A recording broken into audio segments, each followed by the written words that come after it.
You're listening to the Orange and Blue Sports Network, the official home for student play-by-play at the University of Florida College of Journalism and Communications. Now, let's take you live to the press box. It's Florida Gators baseball on the Orange and Blue Sports Network. We're here live from Condron Family Ballpark. A beautiful St. Patrick's Day here in Gainesville. Clear blue skies, about 80 degrees for St. Patrick's Day baseball. And the rubber match of this three-game series between the number 8 ranked Florida Gators and the number 4 ranked Texas A&M Aggies. Saying hello from the party deck, I'm Lance Williams, joined by my partner Luke Adragna for SEC Baseball on the Orange and Blue Sports Network. Game 1 of this series was on Friday, where the Gators emerged victorious with an 8-6 win over the Aggies. It was a back-and-forth affair. Florida hit 5 home runs as a team to tie their season high, with 2 of them coming from Jack Caglione. And then the shortstop, Colby Shelton, he was 3 for 5 with a home run and a double. And despite allowing 5 runs in the second inning, the starting pitcher, Cade Fisher, threw 6 innings, allowing 6 hits, 6 runs, 1 walk, and striking out 10. And then Brandon Neely came out of the bullpen to pitch 3 shutout innings, allowing just 1 hit. He earned his first save of the season, and Cade Fisher got the win. Next, in Game 2, Florida struggled, and A&M finished with a 10-6 lead. Both teams brought in 3 runs in the first inning, but the Gators somewhat quiet after that. Aggies scored 5 in the third and led from there onward. Luke, what were your takeaways from last night's game? Yeah, from last night's game, I mean, obviously not the result that Florida wanted. There was a lot of runners stranded on base, 12 guys to be exact. There's a lot of missed opportunities down the line with their offense, particularly in the 7th and 8th innings. Tanner Garrison and Dale Thomas struck out back-to-back in the 8th with the bases loaded. And at that point in the game, it was an 8-5 ball game. I mean, that was Florida's opportunity to break open the game. But from the relief pitching, I thought it was a little bit better of a performance. Grayson Smith had a good night. Who else had a good night? Frank Menendez, not too great, but Kevin O'Sullivan talked about him highly after the game. Robert Satin had a pretty decent game, and Fisher Jameson pitched pretty well as well. So, you know, they'll be looking for that today with Jack on the mound, and hopefully a good outing from the relievers. Yeah, with the offense, only 3 Gators had multiple hits. Shelnut, he was 3 for 4 with 2 doubles. That was his second 3-run hit of the season. Ty Evans, 2 for 5 with a double, and Caglione, 2 for 5, both hits being singles.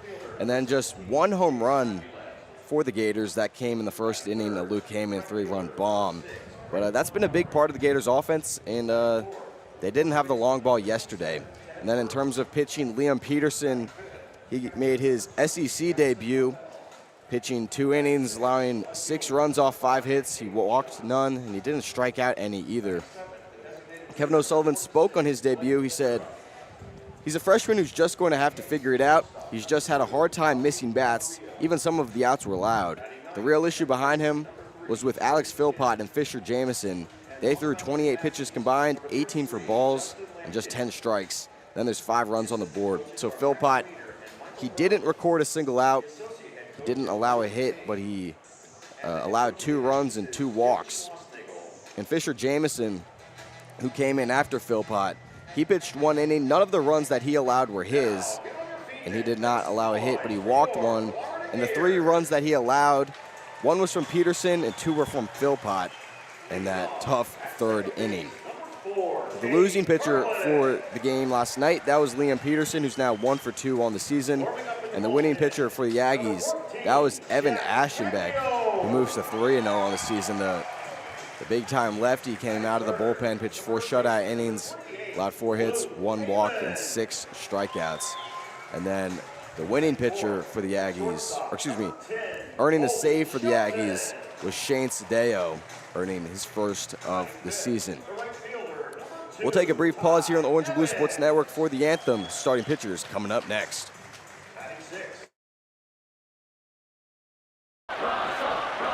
Hey, Russell Wilson here, and I know how important exercise is. It's essential. It's essential. With Play 60, United Way and the NFL are helping kids stay active and play at least 60 minutes a day. Healthy kids, healthy kids. But what this place needs is you. To donate or volunteer, go to unitedway.org/play60 because great things happen when we live united. Donate, donate. Are you guys going to do that every time? Yes, sir. course.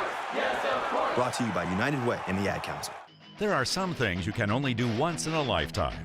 Graduate high school, get your first job, and if you're a young man about to turn 18, there's one other thing, which is also the law: registering with Selective Service. It's fast, it's easy, and you only have to do it once your entire life. Just visit your post office or sss.gov on your computer or smartphone. Do it and keep yourself eligible for a lot of other once-in-a-lifetime experiences, like that first college loan or Pell Grant, or U.S. citizenship if you're an immigrant. Hello, I'm John Lithgow. Manatees are unique, among the most amazing animals on Earth, but they're endangered. We pose the greatest threat to their survival. Many manatees are killed or injured by boats or other recreational activities. I'm a writer of children's books, including one about manatees, and I believe education is the key. You can be part of the solution. Please contact Save the Manatee Club right now. Call 1-800-432-JOIN. Thank you. Are you saving for a big purchase or just trying to put money away for a rainy day? The National Foundation for Credit Counseling offers these tips to help you meet your savings goals. Set aside money from every paycheck, bank any raises, bonuses, or tax refunds, and put away loose change every night. It adds up. For more tips on how to save money and reach your financial goals, call a certified NFCC counselor at 1-800-388-2227 or visit nfcc.org, a public service from the National Foundation for Credit Counseling. This is the sound of someone correctly installing a car seat. And this is the sound of someone incorrectly installing a car seat. Correctly, incorrectly. Hear the difference? No? That's because installing a car seat incorrectly is terribly easy. So much so, 75% of adults install them wrong. For simple instructions on how to get it right, visit buckleupforlife.org. Ah, perfectly executed. Brought to you by Cincinnati Children's Hospital Medical Center. My name is Ruth Rusi, and this is how I live United. I read to children as part of United Way's education program. It helps them create links between language and literacy and prepares them for a better academic future. I figure I have the time and they have the need. My name is Ruth Rusi. I help kids prepare to succeed in school. So I don't just wear the shirt, I live it. Give, advocate, volunteer, Live United. Go to liveunited.org. Brought to you by United Way and the Ad Council. Hey, Russell Wilson here, and I know how important exercise is. It's essential. It's essential. With Play 60, United Way and the NFL are helping kids stay active and play at least 60 minutes a day. Healthy kids. Healthy kids. But what this place needs is you. To donate or volunteer, go to unitedway.org/play60 because great things happen when we live united. Donate. Donate. Are you guys going to do that every time? Yes, of course. Yes, of course. Brought to you by United Way and the Ad Council. Are you saving for a big purchase or just trying to put money away for a rainy day? The National Foundation for Credit Counseling offers these tips to help you meet your savings goals. Set aside money from every paycheck, bank any raises, bonuses, or tax refunds, and put away loose change every night. It adds up. For more tips on how to save money and reach your financial goals, call a certified NFCC counselor at 1-800-388-2227 or visit nfcc.org, a public service from the National Foundation for Credit Counseling. I'm Lance Williams, back here on the Orange and Blue Sports Network, joined by my partner, Luke Adragna, for the Florida Gators hosting the Texas A&M Aggies for the rubber match of this three-day series. Now it's time to look at the starting pitchers for today's game. Starting off for the Gators, the big lefty, Jack Caglione on the mound, making his fourth start of the year, and he's been exceptional here in his junior year with a 1.80 ERA and a 2-0 record. 15 innings pitched, allowing just 5 hits, 3 runs, 8 walks, and 27 strikeouts. He has not allowed a run in his last 2 starts against Miami 2 weeks ago. 6 shutout innings, 3 hits, 2 walks, a career high 11 strikeouts. And then, versus St. Mary's last Sunday, 6 shutout innings with no hits, 4 walks, and 9 strikeouts. Luke, Jack has been on a tear on the mound. What are you expecting him from tonight against a very potent A&M offense? You know, Kevin O'Sullivan does have the opportunity today to go to some bullpen arms that we haven't seen at all this weekend. Ryan Slater's one name. Has been fantastic out of the bullpen, eats a lot of innings. If Jack does struggle a little bit early on, I expect that Sully might pull him and let Slater have some time on the mound. But, Jack's been on a tear, like you said, and when he's on a tear, it's hard to stop him. 27 strikeouts. I expect a lot of Ks today. just a lefty-righty matchup. He's positioned well for success. Yeah, and you mentioned the quality bullpen arms that are sitting there fresh. O'Sullivan yesterday, he said Slater hasn't pitched yet, and Neely can be extended here on Sunday, as we have Alberta down near the Aggies dugout. Speaking of the Aggies, time for their starting pitcher. They also have a lefty. That is Justin Lampkin, the 6'4" sophomore from Corpus Christi, Texas. Last year in his freshman season, he was on the SEC All-Tournament team for the Aggies. Last season, he was used both in the bullpen and in the starting rotation. 19 appearances, 10 starts. He posted a 5.92 ERA in 59 1/3 innings pitched with a 3-3 record. But to start his sophomore season, he's been getting it done. He has a .98 ERA with a 1-0 record. This is his 5th start. Through 18 1/3 innings pitched, he's allowed just 2 runs off 11 hits. He's only walked 5, and he has 27 strikeouts. So a big-time lefty for the Aggies, and he'll be going up against this Gators lineup. Speaking of lineups, let's go over the Aggies order. Leading off for them is Gravin Grahovec, their third baseman. Hitting second, Jace Laviolette, the left-handed hitting center fielder. In the 3 spot, Braden Montgomery, the switch-hitting right fielder. Hitting cleanup, Ted Burton at first base. Jackson Appel hitting 5th, another switch hitter, he's the catcher. In the 6th spot, Hayden Schott out in left field. Hitting 7th, Blake Bender up at the DH. Ali Camarillo, the shortstop, hitting 8th. And riding at the order for the Texas A&M Aggies, that's Caden Kent, another lefty at second base. Now the lineup for the Florida Gators, Cade Curlin, the second baseman, leading the way. Hitting second, Jack Caglione, the pitcher. In the 3 spot, Luke Heyman at first base today. Colby Shelton with cleanup duties at short. Ty Evans, the right fielder, hitting 5th. Hitting 6th is Tyler Shelnut at third base. And Landon Russell getting the start. He's hitting 7th out in left field. And Tanner Garrison hitting 8th behind home plate. And rounding out the order for the Florida Gators, that's Jalen Guy out in center field. Luke, some unique personnel decisions made today by the 17th year head coach, Kevin O'Sullivan. What stands out to you? So at this point in the season, we saw a lot of Brody Donay at the very beginning of the season. I think that just because of his strikeout rate and doesn't have too strong of an ability to have consistent at-bats, that Kevin O'Sullivan shied away from using him. He really likes Tanner Garrison behind the plate. And Garrison's a Sunday guy too, of course, so he was a lock for today's lineup. And Jalen Guy, righty-lefty matchup, as we've talked about before. Michael Robertson's not too strong against left-handed pitchers, so that makes sense why he's in the lineup. And Landon Russell, of course, this could be his first start, I believe, for the whole entire season. I mean, he just has 1 at-bat. He's appeared in a couple games. Kevin O'Sullivan really likes him. He's talked highly about him all preseason.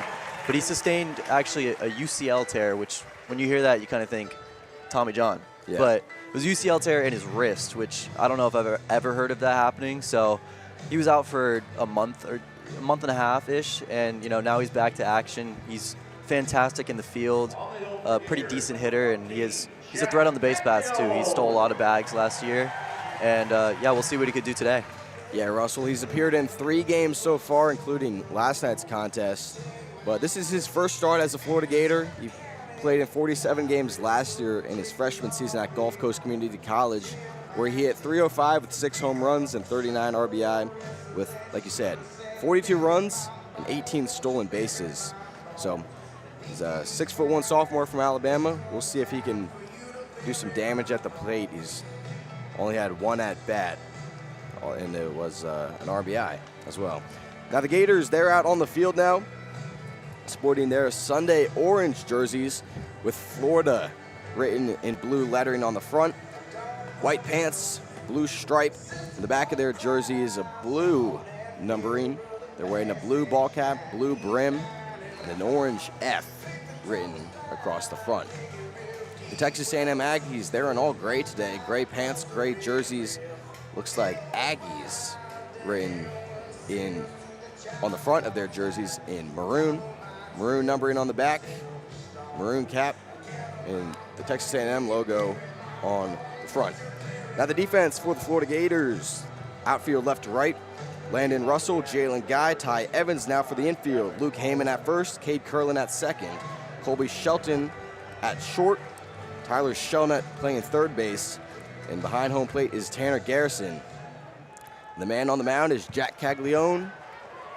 And Gavin Grahovic at the plate. First pitch in there for strike one. First pitch at 1:02.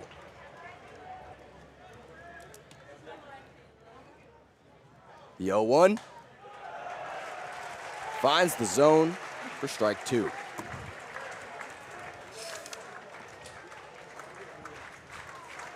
Caglione went to the breaking ball as he unleashes the 0-2 pitch downstairs for a ball.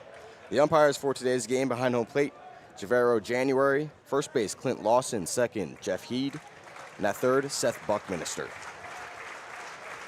Caglione, light tan mitt, unleashes the 1-2, just fouled backwards into the netting.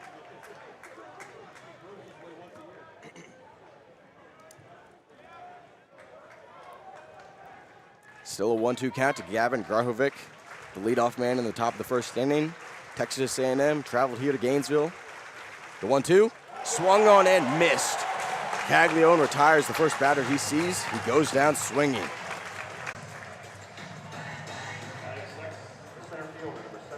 With that, up to the plate is Jace Laviolette, SEC All-Freshman team last year. Big-time 6'6" center fielder. You don't usually see position players that big. Besides Aaron Judge, I guess. First pitch to Laviolette. Finds the zone for strike one. They've done a pretty decent job of containing him this series so far, but Gavin Grahovic is, you know, arguably the best freshman in the whole entire country. Here's the 0-1 to Laviolette, and it's outside the plate for a ball. Hitting right above him in the order, and, you know, they've struggled a little bit with containing him, but, I mean, that kid is fantastic.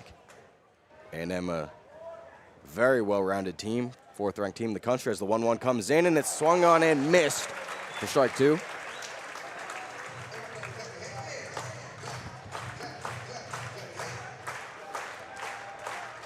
Slow claps here at Condron Family Ballpark. Caglione working from the stretch. The 1-2. Laced out to right center field. That will bounce into the glove of Jalen Guy, and Laviolette holds up at first with a single.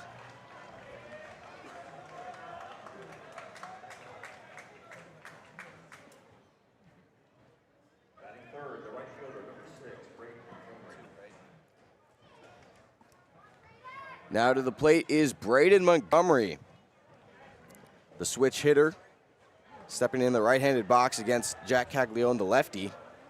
Still scoreless, top of the first inning, 1 out, 1 man on. The pitch from Caglione is cut on and missed for strike one.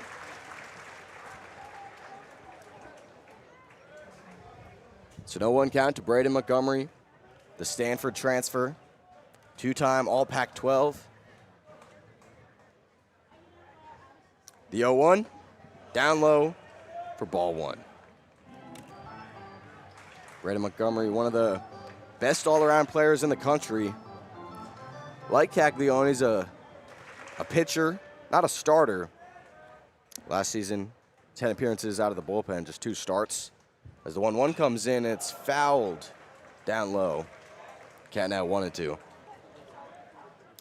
Montgomery, one of the key contributors to Stanford's team the past 2 seasons. They made College World Series in both of those years. As Montgomery's at the plate now with a 1-2 pitch. Still scoreless, top of the first, 1 out, 1 man on. That's Laviolette at first. The 1-2 from Caglione is cut on and missed. Another strikeout for the Gators lefty. What did I say, Lance? A lot of Ks today. It's 2 in the first inning, so we'll keep an eye on that. Caglione trying to continue his red-hot streak on the mound against a very formidable SEC opponent. Now it's Ted Burton to the plate. First pitch, upstairs for ball 1. Top of the first inning, number 4 ranked A&M versus number 8 ranked Florida. For the rubber match of this 3-day series, 2 outs. Laviolette at first, the pitch, inside for, no, found the plate. The count 1-1 off of the Caglione breaking ball. Jack Caglione swinging his left arm. Now he puts it into the glove as he looks over at Laviolette at first. The 1-1, down low and out of the mitt of Garrison, but the 6'6" Laviolette holds up at first. Can't imagine a guy that big has much speed. It's a 2-1 count now to Ted Burton. 2 outs, top of the first. Laviolette at first, still scoreless.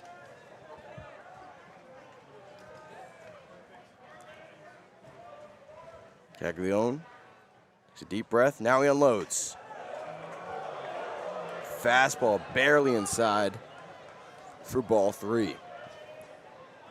Yeah, in addition to Laviolette's questionable speed, I mean, he has 2 stolen bases on the year. He's 2 for 2.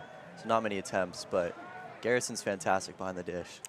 Caglione checks Laviolette over at first. He's safely at the first base bag with plenty of time. It's a 3-1 count to the Aggies first baseman, Ted Burton.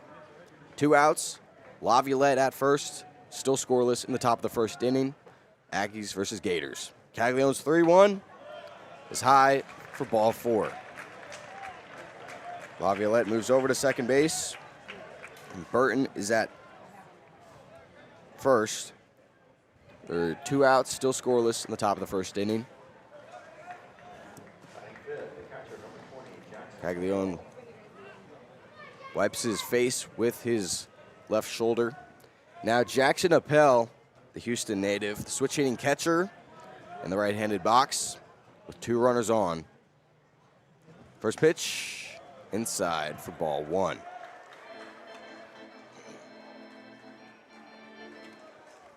Appel with maroon socks riding up towards his knees.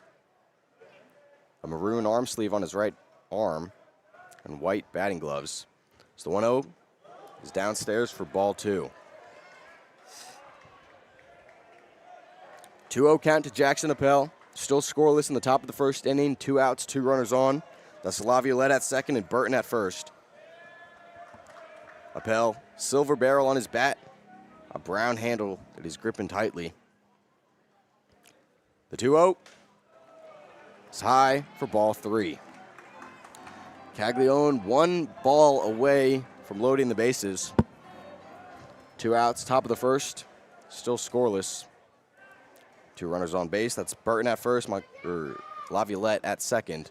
As the 3-0 comes in, it finds the inner part of the plate for a strike. Looked like he bounced back on that. I thought it was about to be called ball 4, but apparently Blue disagreed. Caglione looking around at the runners. Now he unleashes the 3-1, and that one is outside for a ball. The bases are now loaded. Jackson Appel at first, Ted Burton at second, and now the 6th-spot hitter, Hayden Shaw, comes up to the plate. Also, Jace Laviolette at third. Yeah, so a quick mound visit with Skipper. I want to talk about 2 things here. Number 1, I mean, this is an extremely important at-bat for Jack right here. I think if he's able to get out of this jam, it builds momentum, it builds confidence for the rest of the outing. Otherwise, you know, like I said, they could go to Slater a little bit earlier in this matchup. Second thing, one of the big things that Kevin O'Sullivan gave props to, or one of the guys that he gave props to in A&M's lineup, because we were talking about how lethal it is actually Jackson Appel. You know, not a guy that stands out a lot, but it's a guy that Sully said he didn't overlook at all. I mean, he's battled off a lot of at-bats this series and had a really good approach to the plate. First pitch to Shot is inside for ball 1. Hayden Shot, a left-handed hitter. The Aggies left fielder, a left-on-left matchup. Top of the first inning, bases are loaded, 2 outs. Caglione's 1-0 bounced in front of home plate. Charging after it is Curlin. He throws over to first, and he can't make the throw over to Heyman, and that will score a run.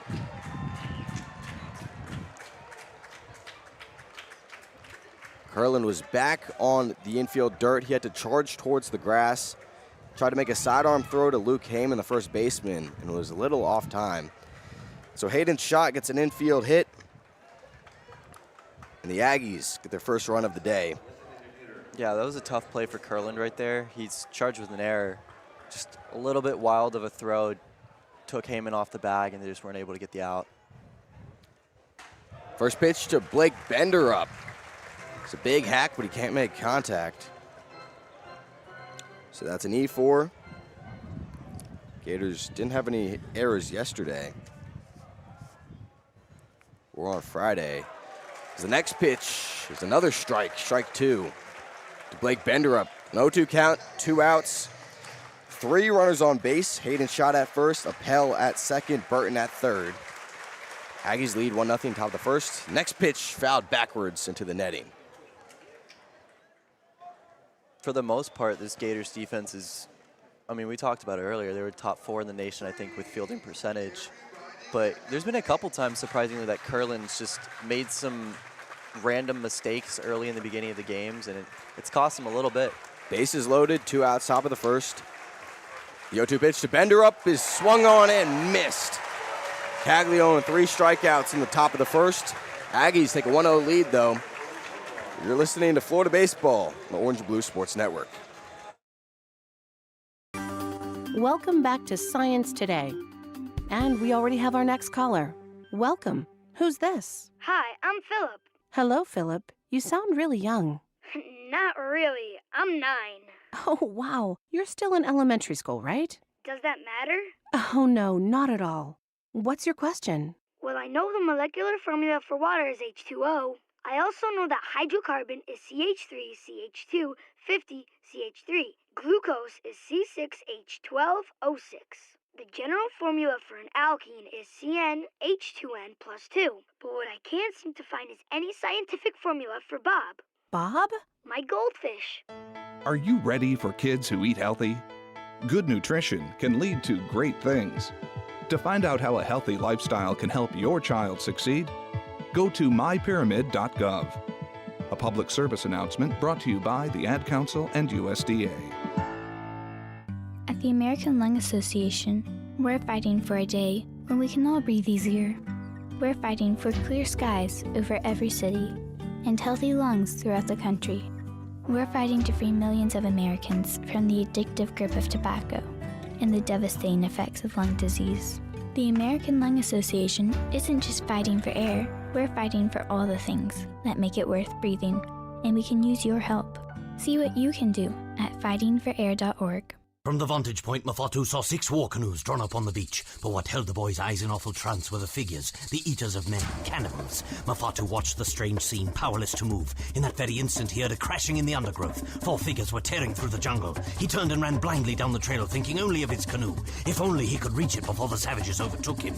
Explore new worlds. Find out what happens next by reading the book Call It Courage by Armstrong Sperry. For other great book ideas, visit literacy.gov. A message from the Library of Congress and the Ad Council. Bottom of the first inning, the Texas A&M Aggies with a 1-0 lead over the Florida Gators. Now to the plate is the second baseman, Cade Kurland. His error in the top of the first inning allowed the first run to come in. He's looking to right that error here at the plate.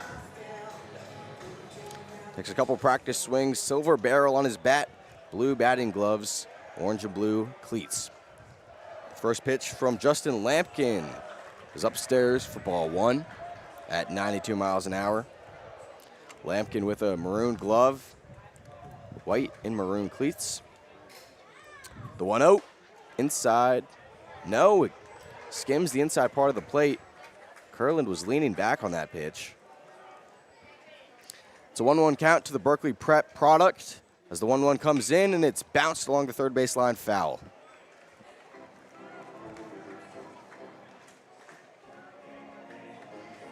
It's a 1-2 count to Cade Kurland. Bottom of the first inning, Texas A&M with the 1-0 lead over Florida. Lampkin disagreeing with the signal from his catcher as he throws the 1-2, which is a blooper foul along the right field berm. It's a 1-2 count to Cade Curlin still. As he readjusts his pants. Taps his cap. Now he's awaiting the 1-2.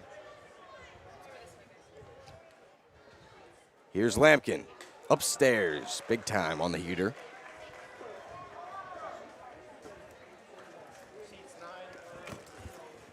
It's a 2-2 count to Cade Curlin, the Gators' sophomore second baseman. The pitch, softly bounced over to the third baseman. Throw over to Burton at first, there with plenty of time. Out number 1. It's a 5-3 ground out. Now let's hit the defense for the A&M Aggies. Outfield left to right, Hayden Schott, Chase Laviolette, and Braden Montgomery. Now the infield. At first, Ted Burton. Second base, Caden Kent. Ali Camarillo at short. And Gavin Grahovic at third base. As Jack Caglione, the pitcher, takes his spot in the left-handed box. First pitch outside for ball 1. And behind home plate for the Aggies, Jackson Appel. And on the mound is Justin Lampkin, the lefty, pitching against the other lefty pitcher. Here comes the 1-0, which is hammered out to right field, but foul onto the berm. Caglione, a big pull hitter. The third baseman playing 6 feet left of the second base bag. Caglione's at the plate with a 1-1 count. Bottom of the first, 1 out, no one on. The pitch, breaking ball, drifts outside for ball 2.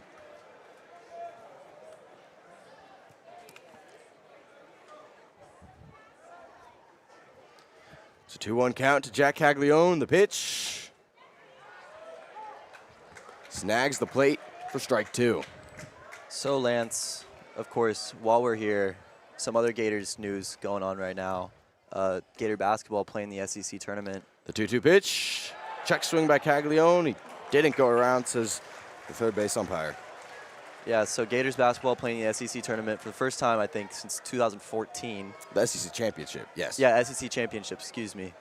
Micah Hand-Glockton just got injured in the game. There's the payoff pitch. It's hammered out to right field. It drops in the corner, bounces off the wall. Caglione stands up at first. Yeah, I heard that. Looked like a scary injury for Hand-Glockton.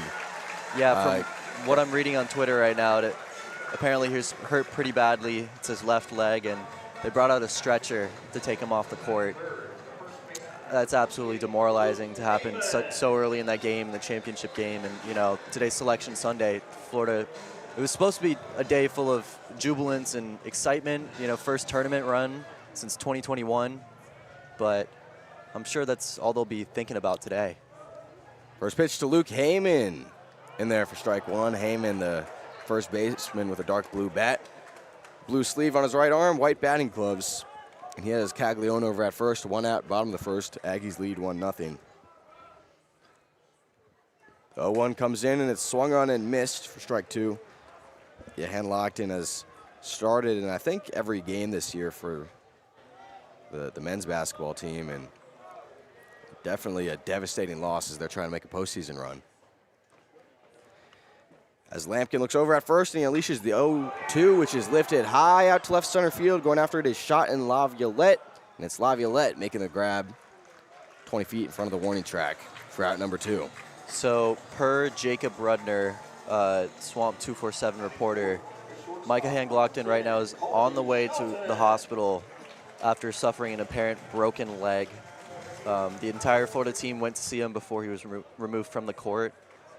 We have the TV posted up to our left, and they're using a lot of face shots, showing just the reaction from some of his teammates. It's Colby Shelton to the plate. First pitch is a breaking ball, which finds the outside part of the plate for strike 1. Shelton, the Alabama transfer, with Caglione at first. Aggies, the 1-0 lead of the Gators in the bottom of the first inning with 2 outs. The 0-2, or the 0-1, is downstairs, count 1-1 now. Back-to-back breaking balls can't find the plate. Correction, the first one found the plate, but back-to-back breaking balls by the lefty Justin Lampkin. It's Caglione with a 4-foot lead off of the first base bag. Now the pitch, fouled backwards into the netting. A good grab by the ball boy. Didn't hit the dirt. 1-2 is the count to the Lexington, South Carolina native. His 10 home runs lead the Gators. 2 outs, bottom of the first. Aggies lead 1-0. Caglione at first. The 1-2 darts upstairs for a ball.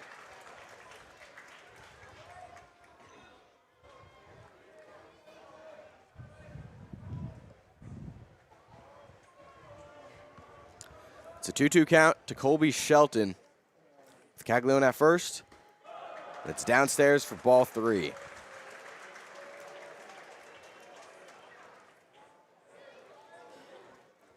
Justin Lampkin, the Aggies' left-handed pitcher, has a 3-2 count to Colby Shelton. Caglione at first.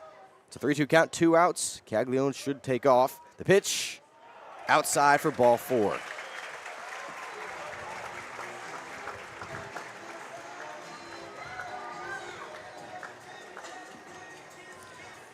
Two Gators on base now. It's Caglione at second, Shelton at first. There's 2 outs in the bottom of the first inning.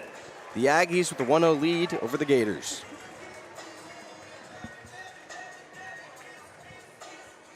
Ty Evans now to the plate. The right-handed hitter, the right fielder. Blue sleeve, white batting gloves, and a brown bat. The pitch fouled backwards, barely skimming the bat of the Lakeland Christian graduate. Brody Donay also went to Lakeland Christian. He's not in the lineup today. It's a 0-1 count to Ty Evans as Lampkin looks over at Caglione at second. The pitch, breaking ball, outside for ball 1. Caglione at second base, Colby Shelton at first. 2 outs in the bottom of the first. Aggies lead 1-0.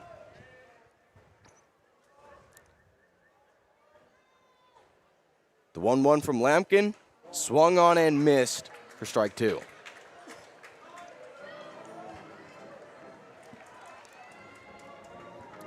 St. Patrick's Day, a good amount of green in the crowd here, Luke. Not to my right, though. Sorry about that. Don't pinch me. And the 1-2, swung on and missed, strike 3. Gators get 2 runners on. They can't bring any home. Aggies lead 1-0 going into the top of the second on the Orange and Blue Sports Network. I go to school with your children. We say the Pledge of Allegiance together. I'm one out of every 4 children in America, and I'm struggling with hunger. I'm lucky to grow up where I could be whatever I want. I want to grow up and be someone who doesn't go to bed hungry. Please visit feedingamerica.org today and find your local food bank. Every dollar you donate helps provide 7 meals for kids like me. Together, we're Feeding America. Brought to you by Feeding America and the Ad Council. In the news, a small boy was rescued from abuse today by a magic trick. Witnesses say a bully had the boy pinned down. Scott was hitting Timmy pretty hard. And I said somebody should do something. Moments later, a street magician arrived on the scene. Police reports state he covered the bully with his coat. What happened next is still under investigation. The bully turned into a bunch of kittens. The victim left the scene unharmed. Boy, you never see that happen. That's because it doesn't. If you see abuse or neglect, learn what you can do from American Humane at BeHumane.org. I'm Sally, a volunteer at United Way. I'm asking people around the neighborhood what they think this place needs. Excuse me, hi. What do you think this place needs? I'd like to see more parking. More playgrounds. Free movies. That's easy. Better restaurants. And you, what do you think this place needs? This place? Oh, more ice cream trucks. Okay. How about you? Wi-Fi everywhere? I was thinking more money in the pockets of local families come tax time. Can I change my answer? I was just kidding about the ice cream. Oh, that's way better. Now that you mention it. When it comes to getting better tax refunds into the hands of local families, what this place needs is you. To donate or volunteer, go to unitedway.org. Because great things happen when we live united. Brought to you by United Way and the Ad Council. Top of the second inning here in Gainesville. The Texas A&M Aggies back to the plate. They have a 1-0 lead over Florida. As Ali Camarillo, the shortstop, takes his spot in the right-handed box. Here comes the first pitch from Caglione. It drifts inside for ball 1. Ali Camarillo, transfer from Cal State Northridge. The 1-0 comes in. It nicks the inside of the plate for strike 1. It's a 1-1 count now. Camarillo hitting .284 with the Aggies in his first season of SEC ball. The next pitch is swung on and missed for strike 2.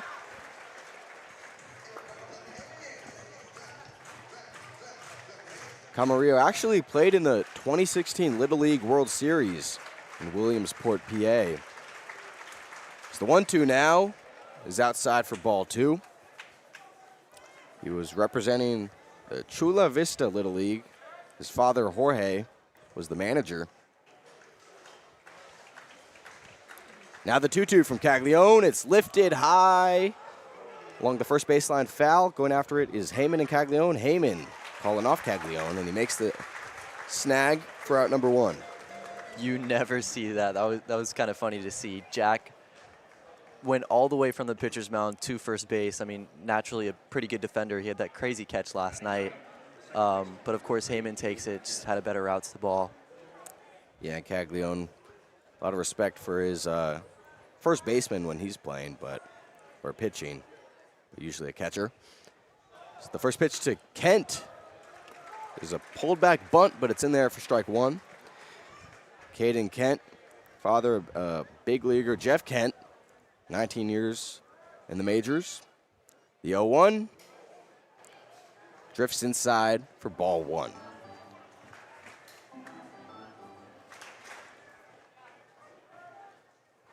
Kent hitting .286 in his sophomore year. So the 1-1 pitch is smacked out to shallow right center field. Charging after it is Evans, and he drops it on the run. And that's probably, a single for Caden Kent. Very tough play to make there for the right fielder, Luke. Yeah, he was positioned pretty close to the warning track. Lefty hitter that has some pull off his bat. So he had to range a pretty decent amount of field to get to that ball, and just popped right off his glove. Yeah, hard to make that grab in the little blooper. First pitch to Gavin Grahovic. He's outside for ball 1. Bounced out of the glove of Garrison. The man at first, Kent, stays still at first. Grahovic, the top of the order, back to the plate. Now the 1-0 from Caglione, inside for ball 2. 2-0 is the count to Grahovic from Orange, California. Freshman hitting .333 on the year. Aggies lead 1-0 in the top of the second. The pitch lifted high right above the party deck. That was coming our way. I was ready to make a play. Luke Adragna, platinum glove. It's a 2-1 count to Gavin Grahovic, the Aggies' third baseman. He has Caden Kent at first, 1 out, top of the second. The pitch darts downstairs and away for ball 3. You know, in another lifetime, maybe I could have been a platinum glove guy. Maybe I could be on the field right now, but of course we're here. Still having a lot of fun. We're having a good time calling Florida baseball on the Orange Blue Sports Network. As the 3-1 pitch sails over the head of Garrison and Caden Kent. Well, it was a walk either way. That was ball 4. So I was a little confused as to why Kent was jogging so gingerly. But that's ball 4. And the third walk of the game for Caglione. Something he struggled with in previous years, but has done a good job this season. Not so much today, as maybe he's trying to make sure his fastball's on point against these powerful Aggies hitters. Yeah, just 8 walks preceding today and 3 starts. So a little bit less than 3 walks an outing, and he's already up to 3 in 1.1 innings. So something to monitor. Seems like he's had a little lack of control, but he's fanned a couple guys. His fastball has been sitting around 95 so far this afternoon. as a lime green butterfly flies past the party deck. I'm disappointed in myself. I found out the name of that butterfly because I always see them here, and I've completely forgot. As the first pitch to Laviolette is outside for ball one. The Aggies with the 1-0 lead in the top of the second inning. 1 out, 2 runners on base. That's Kent at second, Grahovec at first. The 1-0 pitch is hammered high out to deep left center field. Going after it is shot. No, it's Guy who comes down with it. And tagging as the ball gets past the glove of Kurland. And a misplaced throw. But Laviolette flied out to center. And it was Kent able to tag and make his way to third. A little bit of bizarre fielding from the Gators. Yeah, Jalen Guy was trying to limit the runner advancing from first to second. Popped off the glove of Kurland. But so when you, personally, I've not seen that butterfly. If we're bringing it back to wildlife, I've not seen that butterfly ever here. We have been in the conditions a little bit. There was a big moth earlier. We had a conversation about moths while we were in the commercial break, and Lance and I both agree. We have the same sentiment that we don't like moths. They're a little scary. 2 outs, top of the second. First pitch to Montgomery. Rifled inside for ball one. There's 2 runners on base. Kent at third. Grahovec at first. Once again, 2 outs, top of the second. Aggies lead 1-0. Yeah, it's weird how moths are frowned upon and butterflies are not, as the 1-0 is smacked high out to shallow right field. Going after it is Evans, and he makes the catch. Aggies get 2 runners on. They can't bring any home. Bottom of the second coming up next. A&M with a 1-0 lead over Florida on the Orange and Blue Sports Network. American Lung Association, we're fighting for a day when we can all breathe easier. We're fighting for clear skies over every city and healthy lungs throughout the country. We're fighting to free millions of Americans from the addictive grip of tobacco and the devastating effects of lung disease. The American Lung Association isn't just fighting for air, we're fighting for all the things that make it worth breathing, and we can use your help. See what you can do at fightingforair.org. Welcome back to Science Today. And we already have our next caller. Welcome. Who's this? Hi, I'm Philip. Hello, Philip. You sound really young. Not really. I'm 9. Oh, wow. You're still in elementary school, right? Does that matter? Oh, no, not at all. What's your question? Well, I know the molecular formula for water is H2O. I also know that hydrocarbon is CH3CH2 50CH3. Glucose is C6H12O6. The general formula for an alkene is CnH2n plus 2. But what I can't seem to find is any scientific formula for Bob. Bob? My goldfish. Are you ready for kids who eat healthy? Good nutrition can lead to great things. To find out how a healthy lifestyle can help your child succeed, go to mypyramid.gov. A public service announcement brought to you by the Ad Council and USDA. From the vantage point, Mafatu saw 6 war canoes drawn up on the beach. But what held the boy's eyes in awful trance were the figures, the eaters of men, cannibals. Mafatu watched the strange scene, powerless to move. In that very instant, he heard a crashing in the undergrowth. 4 figures were tearing through the jungle. He turned and ran blindly down the trail, thinking only of... Bottom of the second inning here at Condron Family Ballpark. I'm Lance Williams, joined by my partner, Luke Adragna. Aggies with a 1-0 lead over Florida. The leadoff man is Tyler Shelnut. His first pitch that he sees is an inside fastball for ball one.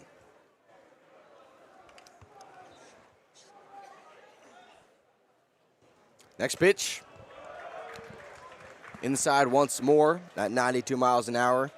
It's Justin Lampkin remaining on the mound, his second inning of his start. Now the 2-0 to Shelnut. Breaking ball this time, and it goes inside for the third straight pitch.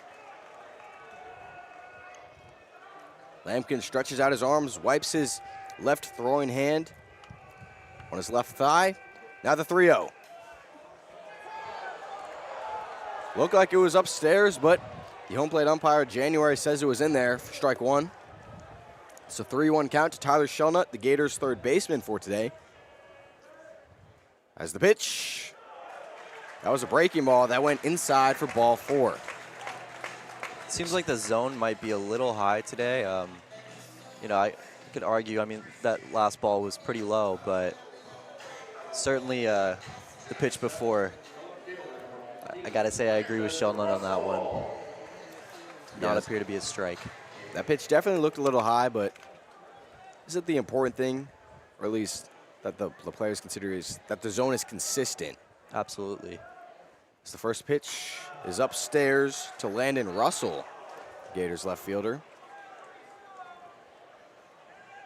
Jim Schlossnagel coming out of the dugout now to talk to his pitcher.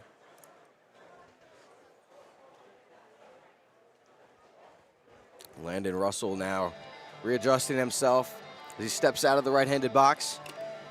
The Gators left fielder making his first start with the orange and blue. He has blue sleeves on both arms, so he wipes his chin on the left part of his chest. Does it once more. Maybe he has a runny nose, or maybe he's just sweaty. Gators trail the Aggies 1-0 in the bottom of the second inning. No outs, 1 runner on base. That's Tyler Shelnut, who walked over to first.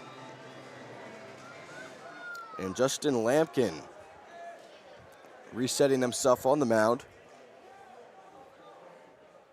The 1-0 pitch flies inside for ball 2. Got a dance move from Russell there. Yeah. Russell, silver barrel on his bat. The 2-0 pitch, breaking ball this time, finds the zone for strike 1. It's a 2-1 count to the Gators left fielder,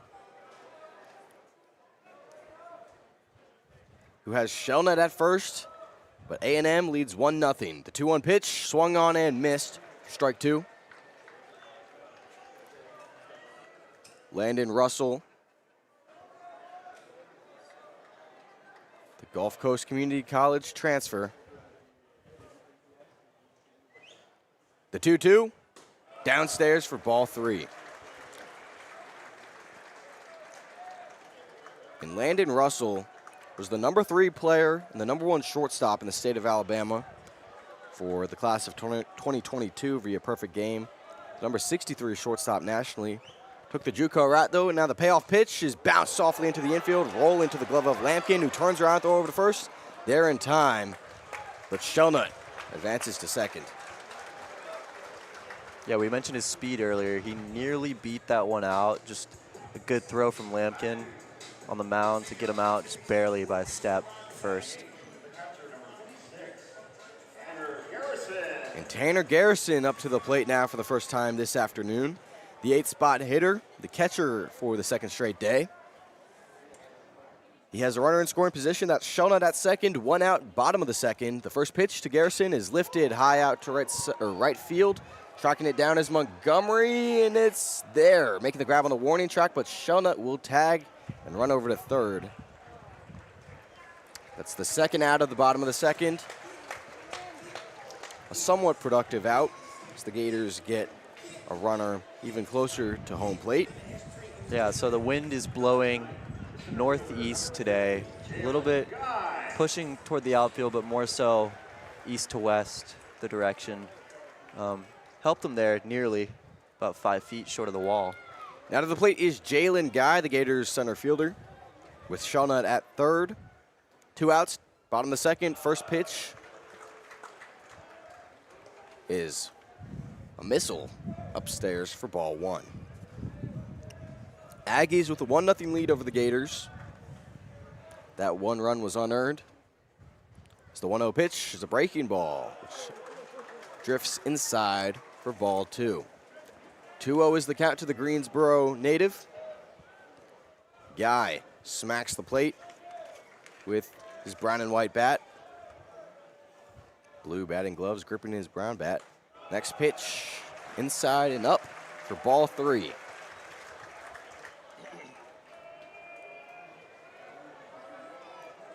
Jalen Guy taps home plate once more. Red handle on his bat. The 3-0 to Guy. Breaking ball. Grabs the inside corner for strike 1. Jalen Guy looking for his second Gators RBI. The fifth-year transfer from Liberty. And the 3-1 pitch. And it hit him.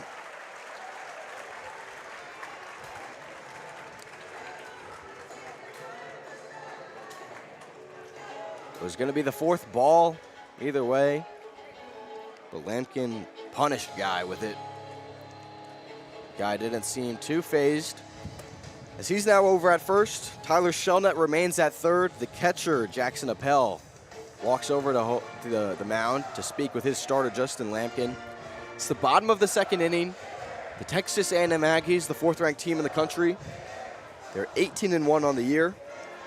Their one loss coming to Florida on Friday.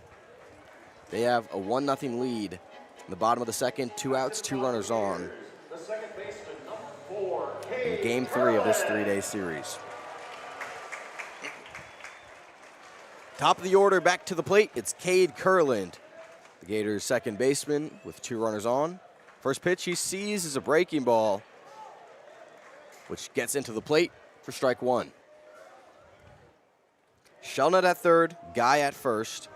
2 outs, bottom of the second, Aggies lead 1-0 against the Gators. The left-handed pitcher, Lampkin, his pitch. Bounce down the middle, and it gets into the glove of Camarillo, and he can't make a play.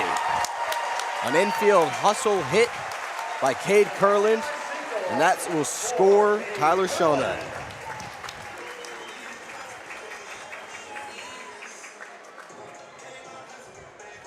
Excellent speed by Jalen Guy. He was able to get to second base, and no play was to be made by the shortstop. With that, Jack Caglione marches up to the plate. With 2 runners on base, that's Guy at second. The first pitch is bounced into the glove of the second baseman, who throws it over to Lampkin, who tags first base. It's hard to decipher the groundouts with a big shift. But the Gators tied the game at 1-1 against A&M. Top of the third coming up next on the Orange and Blue Sports Network. This is the sound of someone correctly installing a car seat. And this is the sound of someone incorrect. Lucy, and this is how I live United. I read to children as part of United Way's education program. It helps them create links between language and literacy and prepares them for a better academic future. I figure I have the time and they have the need. My name is Ruth Rusi. I help kids prepare to succeed in school. So I don't just wear the shirt, I live it. Give, advocate, volunteer, Live United. Go to liveunited.org. Brought to you by United Way and the Ad Council. Hey, Russell Wilson here, and I know how important exercise is. It's essential. It's essential. With Play 60, United Way and the NFL are helping kids stay active and play at least 60 minutes a day. Healthy kids. Healthy kids. But what this place needs is you. To donate or volunteer, go to unitedway.org/play60 because great things happen when we live united. Donate, donate. Are you guys going to do that every time? Tips to help you.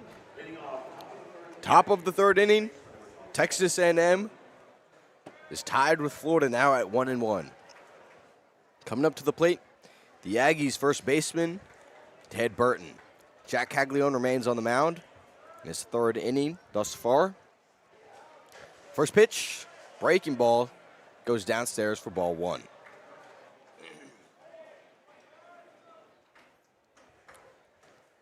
Caglione nods his head, unleashes the 1-0.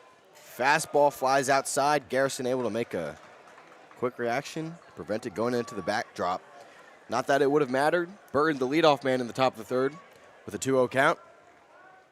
Aggies and Gators tied at 1. The 2-0 pitch, that finds the plate for strike 1. Caglione dropped the velocity on that one, went down to 91. It's been at 95 on most of his fastballs. As the 2-1 pitch now is smacked along the first base line. Going after it is Evans, and that drops 2 feet foul.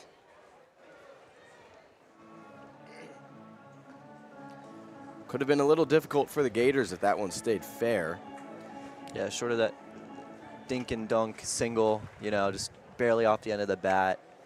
But It's a line drive in the scorecard, you know? A hit is a hit, but that one is a foul ball. As Burton now has a 2-2 count. The right-handed hitter. First baseman waits the 2-2. Here it is, and it's high for ball 3. Garrison stands up, stands on the plate, says a couple words to his pitcher, Jack Caglione.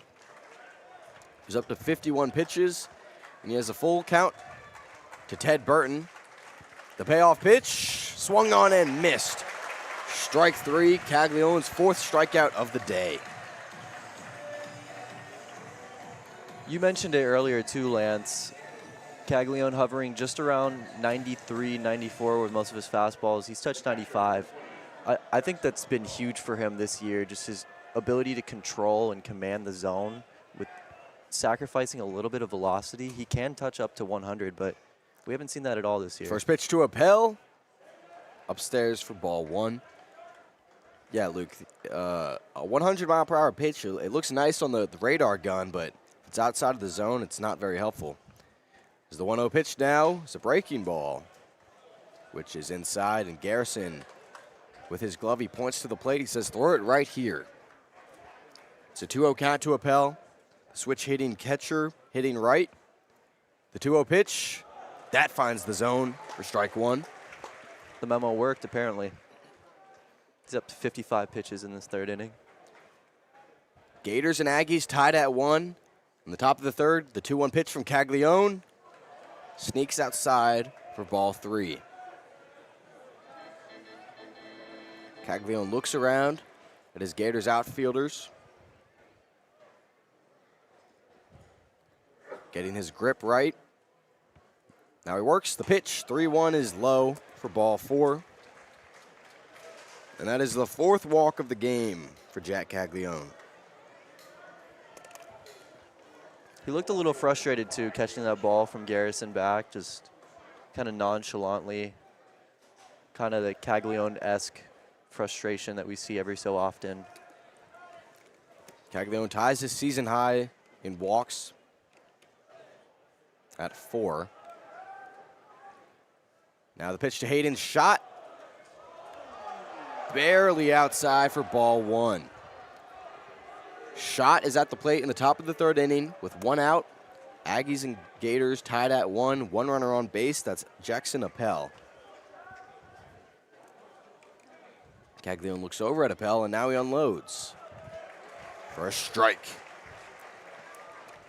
Caglione's 4 walks came last Sunday against St. Mary's, but that was just a masterclass by the lefty. Didn't allow a single hit or a run. He struck out 9. Now the 1-1. And Appel takes off. And he gets caught stealing. Tanner Garrison with a missile over to Colby Shelton. And the shortstop's able to apply the tag. That throw right there by Garrison, there are not many players in the entirety of college baseball that can make that throw. That was an absolute missile to second, and Appel had a fantastic jump. The 2-1 pitch to shot is swung on and missed. The Aggies, their runner is eliminated. I mean, that's a big league arm behind the plate. I'm serious. That was one of the reasons why he was brought in by Kevin O'Sullivan from Coastal Carolina. An elite defensive pitcher, in the 2-2 pitch goes right down the middle, a ground ball single. Hayden's shot rolls into the glove of Jalen Guy.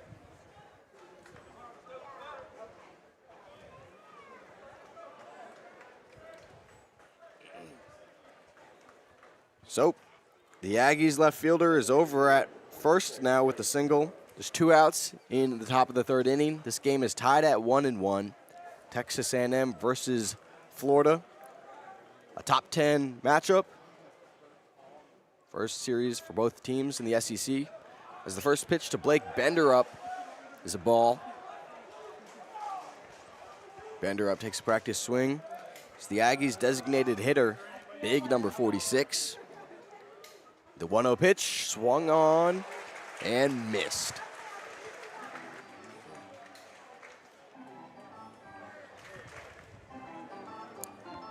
Benderup readjusts himself. gets the bat now. Caglione steps off the rubber for a second, wipes his glove on his chin. It's a 1-1 count to Blake Benderup, the hometown kid for the Aggies from College Station. 2 outs, top of the third. Pitch swung on and missed. Strike 2. It's a 1-2 count to Blake Benderup, who has his left fielder Hayden shot at first. 2 outs, top of the third. Game tied at 1. Chavero January holds up the count. It's 1-2. The 1-2 pitch from Caglione is lifted high, right behind home plate. Trying to find it is Garrison, and it's Caglione making the grab along the third base line. The Aggies leave one on base. This game is tied at 1 going into the bottom of the third on the Orange and Blue Sports Network. So annoying. You're so annoying. Stop copying me. Stop copying me. Mom, tell her to stop copying me. Mom, tell her to stop talking to me. Kids will spend 10 minutes copying everything their sibling says. You're such a You're doofus. such a doofus. How about 2 minutes to brush their teeth? Brushing for 2 minutes now can save your child from severe tooth pain later. For fun 2-minute videos to watch while brushing, visit 2min2x.org. 2 minutes, twice a day. They have the time. Mom! A message from the Partnership for Healthy Mouths, Healthy Lives, and the Ad Council. You are a healthy eater. Oranges for vitamin C, flaxseed and mackerel for omega-3s. But did you know the same foods that are good for your body, i.e. not beef jerky, are also good for your eyes? Yep, research shows proper nutrition can impact the development of cataracts and age-related macular degeneration, 2 leading causes of blindness. So keep up the healthy munching, my well-fed friend. And for more easy ways to keep keeping your eyes healthy, see your optometrist or visit AOA.org.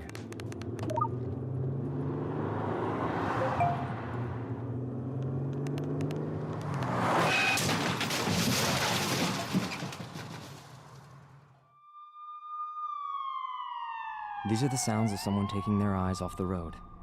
Texting while driving is more than distracting. It's dangerous. Do Florida a favor. When you're on the road, stay off the phone.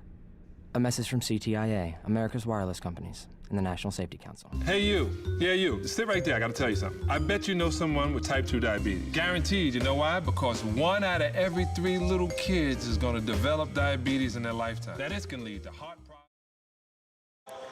Bottom of the third inning. Gators and Aggies tied at 1.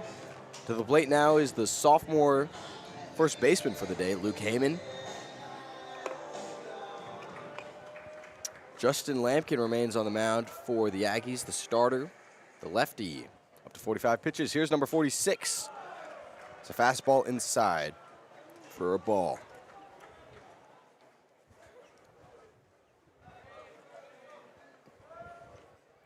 Next pitch. It's the breaking ball, which finds the heart of the plate for strike 1.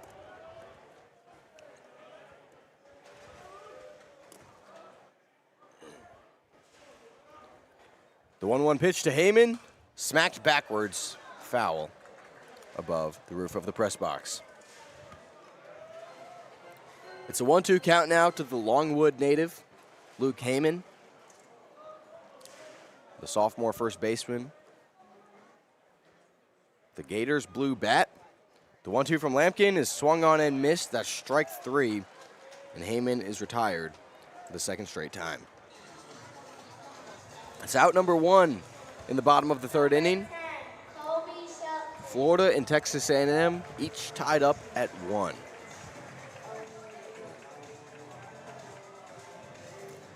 Coming up to the plate now is Colby Shelton. Walked in his previous plate appearance. First pitch, fouled backwards, skimmed top of Shelton's barrel. That was the breaking ball from Lampkin, flying in at 83. Lampkin pours one in, and this one is smacked right to the glove of the second baseman, who throws it over to Burton for out number 2. 4-3 ground out for Colby Shelton. 2 outs now in the bottom of the third. No one on, and Ty Evans coming up to the plate. Aggies and Gators tied at 1.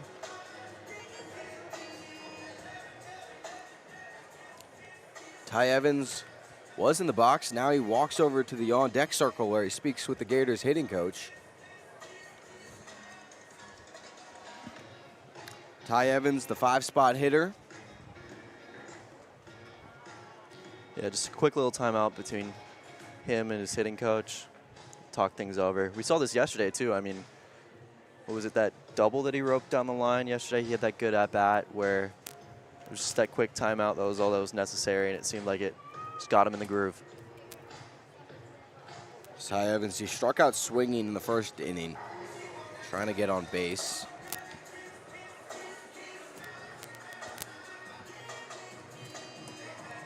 Aggies and Gators tied at 1-1, 2 outs, bottom of the third inning, no one on base. And Ty Evans at the plate, the Gators right fielder.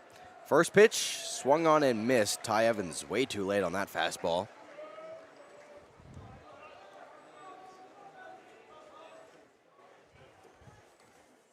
The 0-1, swung on and missed once more. Evans quickly down in the count, 0-2.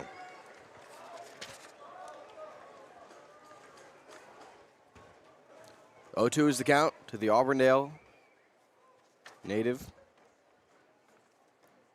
And the 0-2 pitch from Justin Lampkin, swung on but fouled backwards into the backdrop.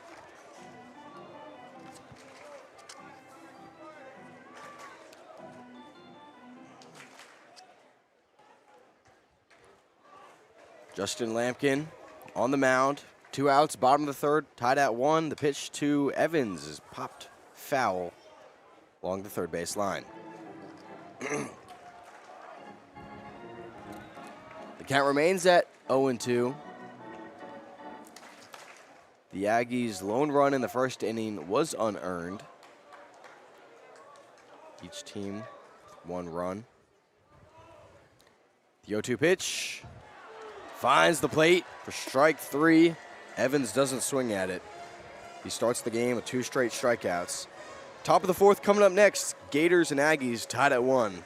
You're listening to Florida Baseball on the Orange and Blue Sports Network.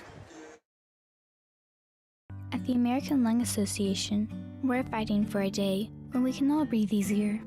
We're fighting for clear skies over every city and healthy lungs throughout the country. We're fighting to free millions of Americans from the addictive grip of tobacco and the devastating effects of lung disease. The American Lung Association isn't just fighting for air, we're fighting for all the things that make it worth breathing, and we can use your help. See what you can do at fightingforair.org. Welcome back to Science Today. And we already have our next caller. Welcome. Who's this? Hi, I'm Philip. Hello, Philip. You sound really young. Not really. I'm 9. Oh, wow. You're still in elementary school, right? Does that matter? Oh, no, not at all.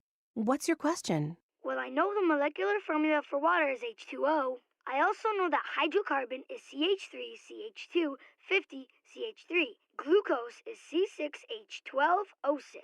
The general formula for an alkene is CnH2n plus 2. But what I can't seem to find is any scientific formula for Bob. Bob? My goldfish.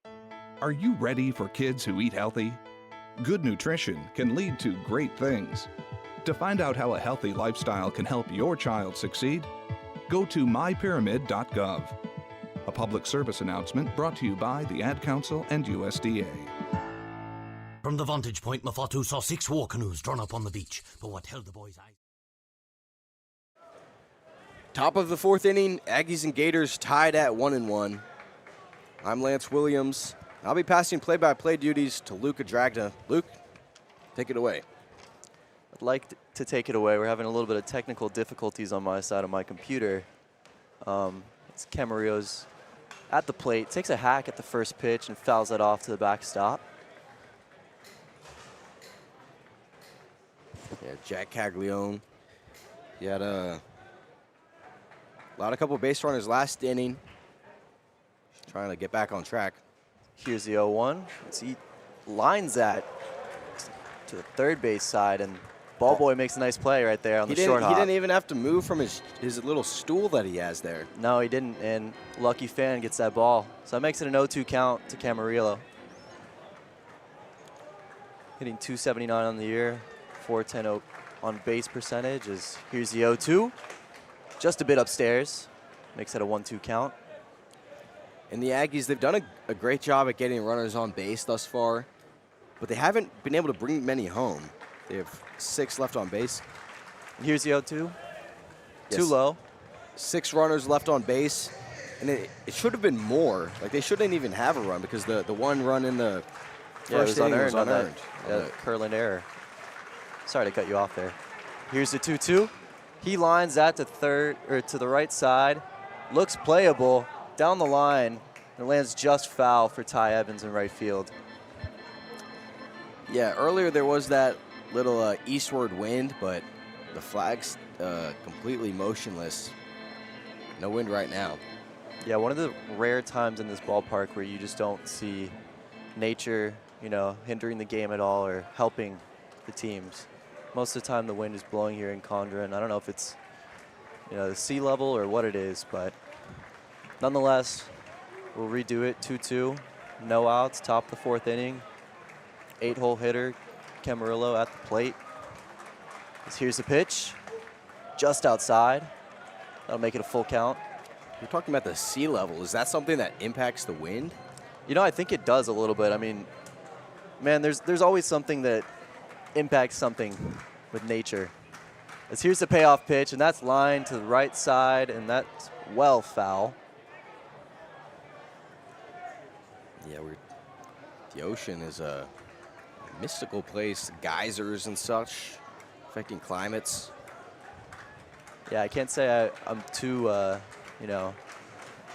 knowledgeable, but here's the payoff pitch, and that's fouled back as well, just above us, party deck. Yeah, I'm not too knowledgeable when it comes to the environment. I mean, I took AP Environmental in high school, but haven't taken too many STEM courses, of course, as a journalism major in college. And I do miss it a little bit. I feel like that's important stuff to know. But here's the payoff from Caglione, and that's flied out to right side, and that should be playable for Evans, just shy of the warning track, and he secures it for the first out of the inning. So you hear the Mario sound.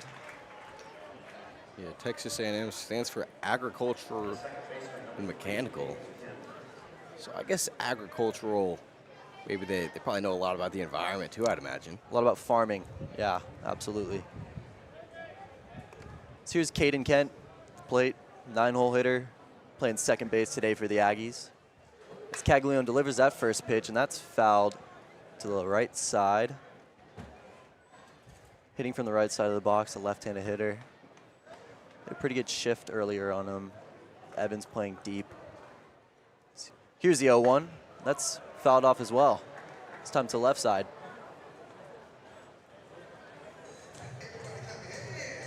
Cags is getting ahead of his batters this inning. No one's reached base, just one appearance so far. Here's the 0-2 pitch. Too low. Yeah, the previous pitch was fouled backwards, I think on the roof along the third base line. I often wonder how often do they retrieve those balls. Here's the 1-2. Just a bit too low. That'll even the count at 2-2. And Tanner Garrison tried really hard there to frame that pitch, but Javero January, the home plate umpire, didn't bite. 2-2 pitch, fouled off to the left side. Ball boy makes another play out there, off the wall this time. Barehanded. I really don't know how often. I'd imagine they don't retrieve any ball that leaves the ballpark, but it's a lucky day for some fans. Here's a 2-2, and he gets him swinging. Another strikeout for Caglione. Yeah, that was a little ugly swing by Caden Kent. He was caught completely off guard by the Caglione fastball. That'll put him up to 5 Ks, I believe.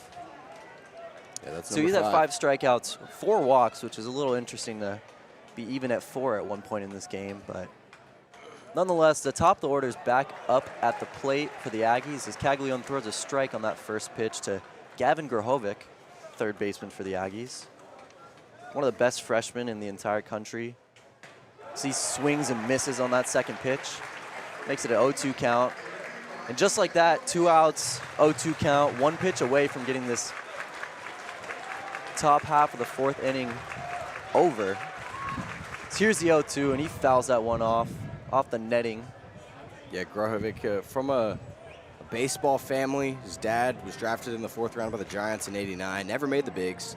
But his cousin, Garrett Mitchell, drafted 20th overall in the 2020 draft by the Brewers. Is now their starting center fielder. 0-2 pitch, and he swings and misses. Jack Caglione, a quick inning of work for the junior on the mound, and he'll head into the dugout as the Gators are tied, knotted up at 1 apiece.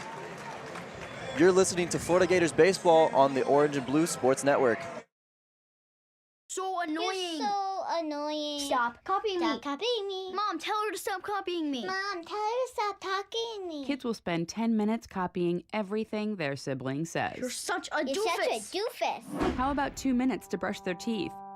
Brushing for 2 minutes now can save your child from severe tooth pain later. For fun 2-minute videos to watch while brushing, visit 2min2x.org. 2 minutes, twice a day. They have the time. Mom! A message from the Partnership for Healthy Mouths, Healthy Lives, and the Ad Council.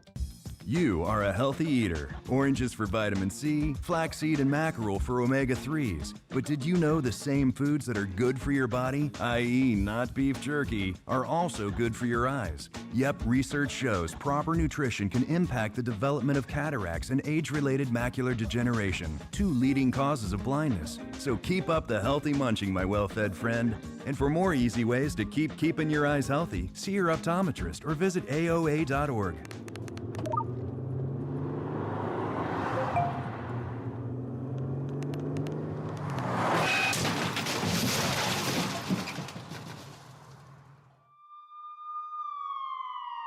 These are the sounds of someone taking their eyes off the road.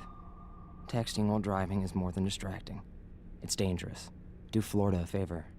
When you're on the road, stay off the phone. A message from CTIA, America's Wireless Companies, and the National Safety Council. Hey, you. Yeah, you. Sit right there. I got to tell you something. I bet you know. We're back here in Condron Family Ballpark for the bottom of the 4th inning. 6, 7, 8 due up for the Gators. And Tyler Shelnut will lead things off for the Orange and Blue. Shelnut scored a run earlier on a walk. Just 1 plate appearance, not an at-bat. As he looks at that first one for a ball. Starts off with a 1-0 count. So here's the second pitch. And that finds Broadway. Makes it a 1-1 count, evens the count. Lampkin's fared pretty well so far in this contest for the Aggies. He came into today with a sub-1 ERA. It's just above 1. He gave up a run in that second inning to the Gators. As Shelnut takes a shot on that pitch and sends it down the left field line. He rounds first base, looks at second, thinks about it, and goes. And he stands up with a leadoff double.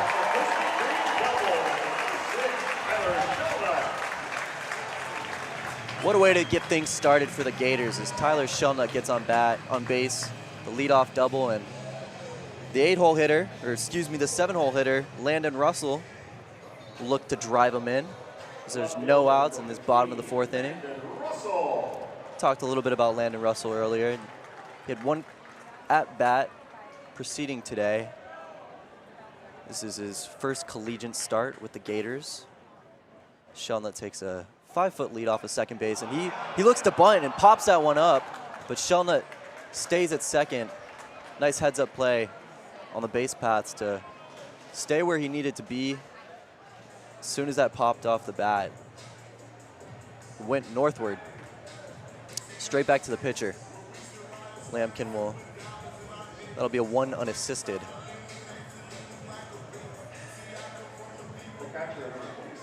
As now Tanner Garrison is up at the plate for the Orange and Blue. Wide stance at the plate for the catcher. So he looks at that first pitch, and that's down the middle of the plate for a strike.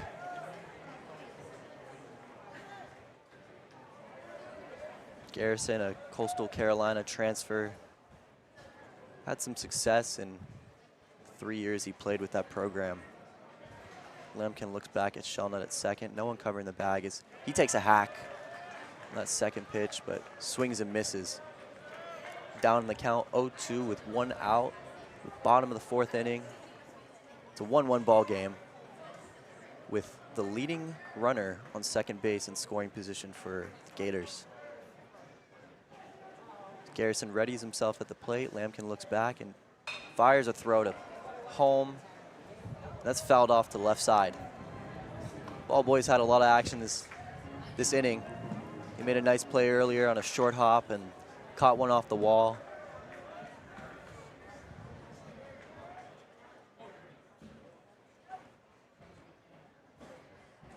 So here comes the 0-2 pitch. And that's swung on and fouled off. And there's a play for the third base coach for the Gators. As he throws that one back to the ball boy. They'll preserve that ball.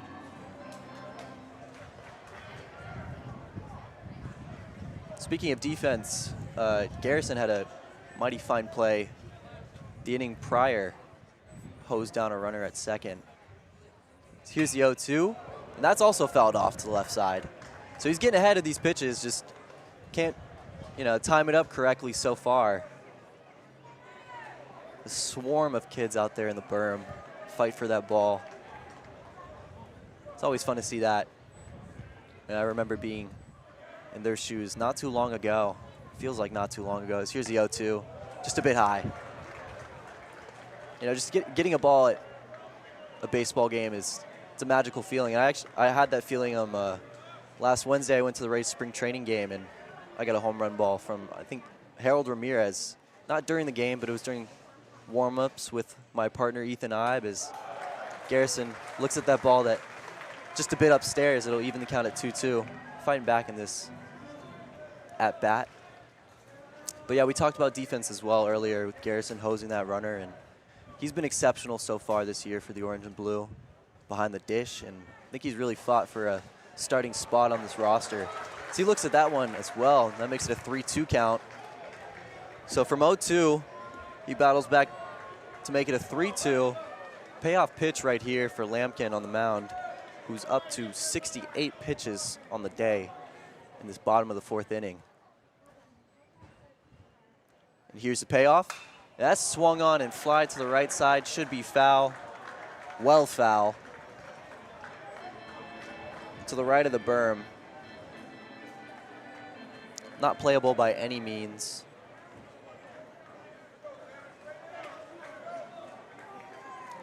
So we'll do it again. 3-2 count.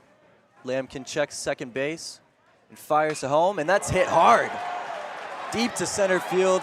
Ranging to his right is Laviolette and makes a catch along the warning track against the wall, but Shelnut will tag up. So what an at-bat for Garrison right there. Not the desired result, of course, to not get on base, but he works back down from 0-2, forces a 3-2 count, got a couple payoff pitches, and nearly had himself a double right there, but Laviolette makes a fine play in center field, but Shelnut will tag up. So the Gators have a runner on third with Jalen Guy up to bat. With 2 outs in the bottom of the fourth inning. Guy hitting from the left side in the box as he almost takes his head off on that first pitch. I was a bit inside, had to dance out of the way.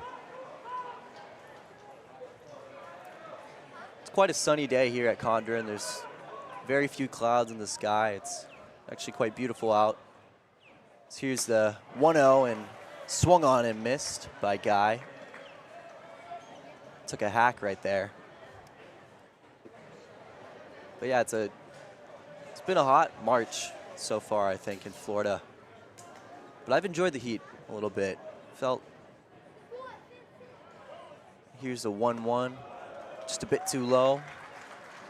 Yeah, it felt nice a couple weeks ago walking outside and it's just 80 degrees and it felt like normal Florida, which I'm not looking forward to this summer by any means. And get in your car and you feel like the seatbelt buckle is burning you every single time you get in.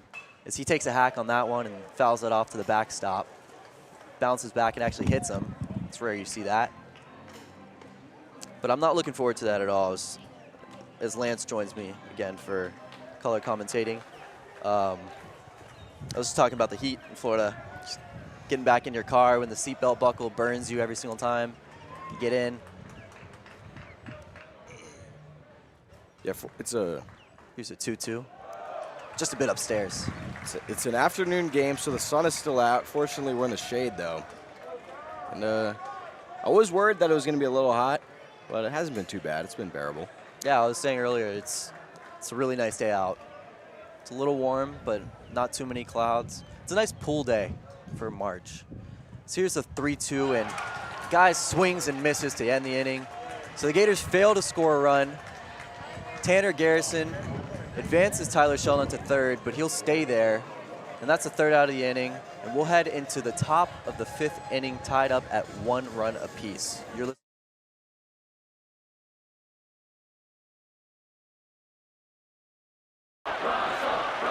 Hey, Russell Wilson here, and I know how important exercise is. It's essential. It's essential. With Play 60, United Way and the NFL are helping kids stay active and play at least 60 minutes a day. Healthy kids. Healthy kids. But what this place needs is you. To donate or volunteer, go to unitedway.org/play60 because great things happen when we live united. Donate, donate. Are you guys going to do that every time? Yes, of course. Yes, of course. Brought to you by United Way and the Ad Council. There are some things you can only do once in a lifetime. Graduate high school, get your first job, and if you're a young man about to turn 18, there's one other thing, which is also the law: registering with Selective Service. It's fast, it's easy, and you only have to do it once your entire life. Just visit your post office or sss.gov on your computer or smartphone. Do it and keep yourself eligible for a lot of other once-in-a-lifetime experiences, like that first college loan or Pell Grant, or U.S. citizenship if you're an immigrant. Hello, I'm John Lithgow. Manatees are unique, among the most amazing animals on Earth, but they're endangered. We pose the greatest threat to their survival. Many manatees are killed or injured by boats or other recreational activities. I'm a writer of children's books, including one about manatees, and I believe education is the key. You can be part of the solution. Please contact Save the Manatee Club right now. Call 1-800-432-JOIN. Thank you. Are you saving for a big purchase or just trying to put money away for... We're back here in Condron Family Ballpark for the top of the 5th inning, and the heart of the order is due up for the Aggies as Jack Caglione is still on the mound for the Orange and Blue as he readies himself for this first pitch. And that's strike 1. Yeah, big left-on-left matchup. Laviolette 6'6", Caglione 6'5". Yeah, two pretty big lefties here as he looks at that second pitch. That's a bit too low for ball number 1. But yeah, I mean, it's not often that you get two guys that are this big playing baseball. They're just pure muscle. So he looks at that 1-1. Some disagreement from the crowd. Looked a little bit low. Makes it a 2-1 count. Laviolette, 6'6", 230. So he takes a hack on that one, and it appears to be fouled off of his shin. Caglione will take that one and toss it to the ball boy. Laviolette had that fine play in center field last inning, ranging out about 50, 60 feet to his right. Robbed a double from Tanner Garrison. Would have been a run there for Florida. So here's the 2-2 and gets him to swing and miss. Just behind that pitch, Laviolette walks back to the dugout, and Braden Montgomery, the junior transfer from Stanford, will walk up to the plate for the second at-bat of the inning. And there's that butterfly again, Lance. I think I looked it up. I think it's a certain type of sulfur butterfly. Yeah, I also looked it up. I was going to bring it up. Here's the first pitch, and that's line to the left side, foul. We were talking about Laviolette. He had 18 stolen bases last year. So I guess our assessment on his speed was... Our assessment was completely false, and it was pure speculation on his size, and that's ridiculous. Here's the 0-1. Just outside. Makes it a 1-1 count. Yeah, I mean, you know, as a center fielder, I was thinking that he's got to have some range. He's got to have some speed, you know, and just with that stature. And that's lined well to the left side. Tyler Shelnut will look up, and that is out of here. Braden Montgomery on a rope. Puts up the deuces, rounding second. And that makes it a 2-1 ball game. Yeah, Braden Montgomery. That's his 9th home run on the year. He's a very dangerous hitter. He had a home run yesterday. And he's a preseason Golden Spikes Award watch list guy for a reason. Tons of power. The capability to be a competent arm out of the bullpen. And he can slug, too. Yeah, absolutely. And as soon as I was off the bat, looked like it was well out of here. Oh, so Caglione throws to first. Heyman appeared to think that Montgomery failed to touch the bag, but the umpire says he was safe. So here's the first pitch of this at-bat, and it's lined foul. Straight back to us is Ted Burton, first baseman for the Aggies at the plate.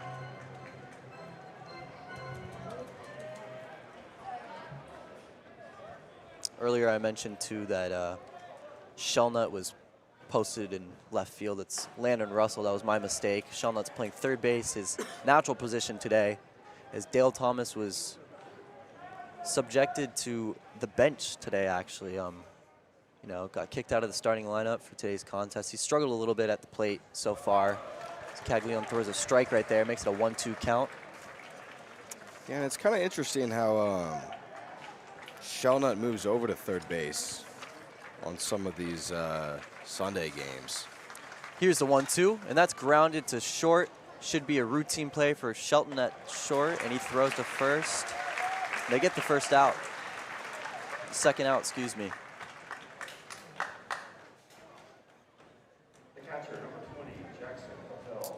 That's the first ground out of the game for the Aggies. Really? Yeah. There should have been the E4 in the first inning. That should have been a ground out. But the first official one recorded. Jackson Appel, the catcher at the plate, switch hitter. As he looks at that first one for a strike. Yeah, I mean, obviously there's been success for Caglione on the mound. You know, he's through 5 innings, just one bad pitch so far. As he delivers that one upstairs for ball number 1. But it is a little concerning sometimes when, as a pitcher, when all the balls that hit the bats are going high and they're leaving the infield. As he throws that one low. And that's kind of just the trend with baseball. Everyone talks about the 3 outcomes, a walk, a strikeout, or a home run. So everyone's trying to get the deep fly ball, and so far with the Gators, it's been strikeouts and flyouts recorded by Caglione. Here's the 2-1, and that's flown out to short right field. Should be an easy play for Evans, and he gets the third out just like that. So the Aggies plate 1 run on a line drive shot by Braden Montgomery, and they'll head into the bottom of the 5th inning, up 2-1. American Lung Association, we're fighting for a day when we can all breathe easier. We're fighting for clear skies over every city and healthy lungs throughout the country. We're fighting to free millions of Americans from the addictive grip of tobacco and the devastating effects of lung disease. The American Lung Association isn't just fighting for air, we're fighting for all the things that make it worth breathing, and we can use your help. See what you can do at fightingforair.org. Welcome back to Science Today. And we already have our next caller. Welcome. Who's this? Hi, I'm Philip. Hello, Philip. You sound really young. Not really. I'm 9. Oh, wow. You're still in elementary school, right? Does that matter? Oh, no, not at all. What's your question? Well, I know the molecular formula for water is H2O. I also know that hydrocarbon is CH3CH2 50CH3. Glucose is C6H12O6. The general formula for an alkene is CnH2n plus 2. But what I can't seem to find is any scientific formula for Bob. Bob? My goldfish.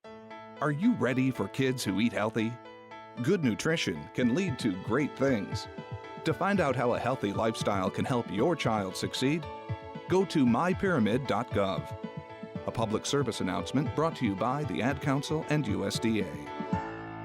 From the vantage point, Mafatu saw 6 war canoes drawn up on the beach. But what held the boy's eyes in awful trance were the figures, the eaters of men, cannibals. Mafatu watched the strange scene, powerless to move. In that very instant, he heard a crashing in the undergrowth. 4 figures were tearing through the jungle. We're back here for the top of the 5th inning. Bottom of the 5th inning, excuse me. As Cade Curlin's now up at the plate, top of the order due up for the Gators. Curlin hitting from the left or from the right side. So he looks at that first pitch for a strike. And Cade Curlin, his walk-up song, Down and Out by Tantric, the same as the Tampa. It's also a Rays fan. He looks at that one, almost decides to swing, but it'll be a ball. Yeah, Philpott actually in his freshman introduction said his favorite player was Jake McGee, which is a notorious Rays reliever, as Curlin looks at that pitch for a strike.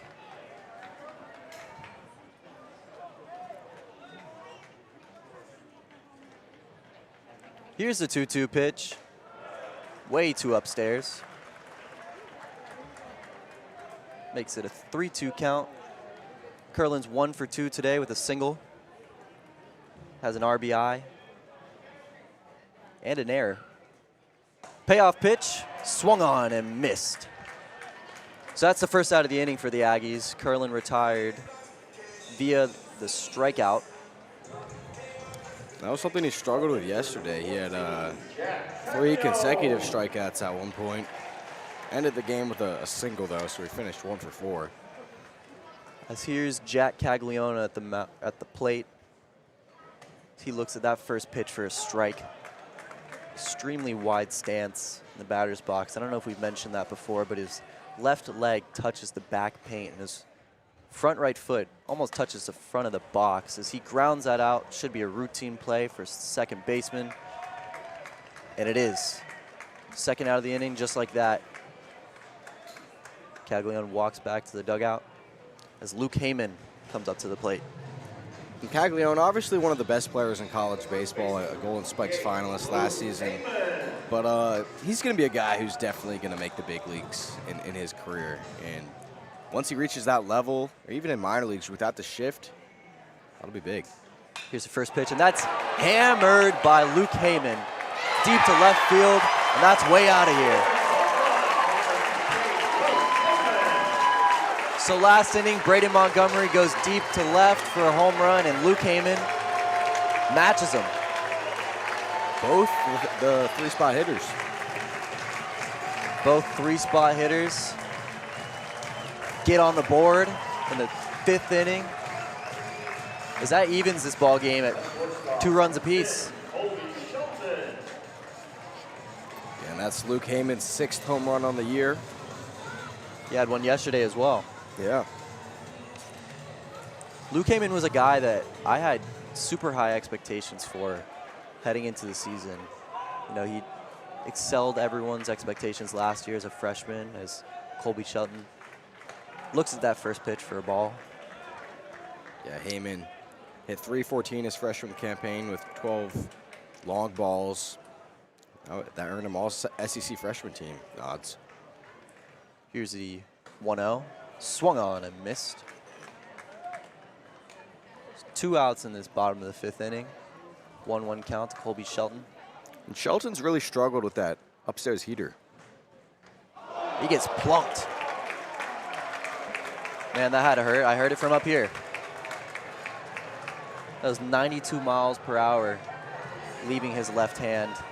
Lampkin on the mound. Yeah, it kind of looked like the back end of his right shoulder that just got pelted. The right fielder, Ty Evans. Tough way to get on base for Shelton, but yeah, a little demoralizing with 2 outs. You know, you feel like you get on base, getting absolutely shot by a pitch, and it would suck to just head straight back to the dugout a couple batters later and not round the bases. As Jim Schlossnagel will take a quick combo with his pitcher. Looks like his day is potentially over. He passes him a ball, kind of tosses it up and down. Skipper in his hands as he pats him on the back, and he'll head back to the dugout. So a pitching change here on the Orange and Blue Sports Network. American Lung Association, we're fighting for a day when we can all breathe easier. We're fighting for clear skies over every city and healthy lungs throughout the country. We're fighting to free millions of Americans from the addictive grip of tobacco and the devastating effects of lung disease. The American Lung Association isn't just fighting for air, we're fighting for all the things that make it worth breathing, and we can use your help. See what you can do at fightingforair.org. Welcome back to Science Today. And we already have our next caller. Welcome. Who's this? Hi, I'm Philip. Hello, Philip. You sound really young. Not really. I'm 9. Oh, wow. You're still in elementary school, right? Does that matter? Oh, no, not at all. What's your question? Well, I know the molecular formula for water is H2O. I also know that hydrocarbon is CH3CH2 50CH3. Glucose is C6H12O6. The general formula for an alkene is CnH2n plus 2. But what I can't seem to find is any scientific formula for Bob. Bob? My goldfish. Are you ready for kids who eat healthy? Good nutrition can lead to great things. To find out how a healthy lifestyle can help your child succeed, go to mypyramid.gov. A public service announcement brought to you by the Ad Council and USDA. From the vantage point, Mafatu saw 6 war canoes drawn up on the beach. But what held the boy's eyes in awful trance were the figures, the eaters of men, cannibals. Mafatu watched the strange scene, powerless to move. In that very instant, he heard a crashing in the undergrowth. 4 figures were tearing through the jungle. He turned and ran blindly down the trail, thinking only of his canoe. If only he could reach it before the savages overtook him. Explore new worlds. Find out what happens next by reading the book Call It Courage by Armstrong Sperry.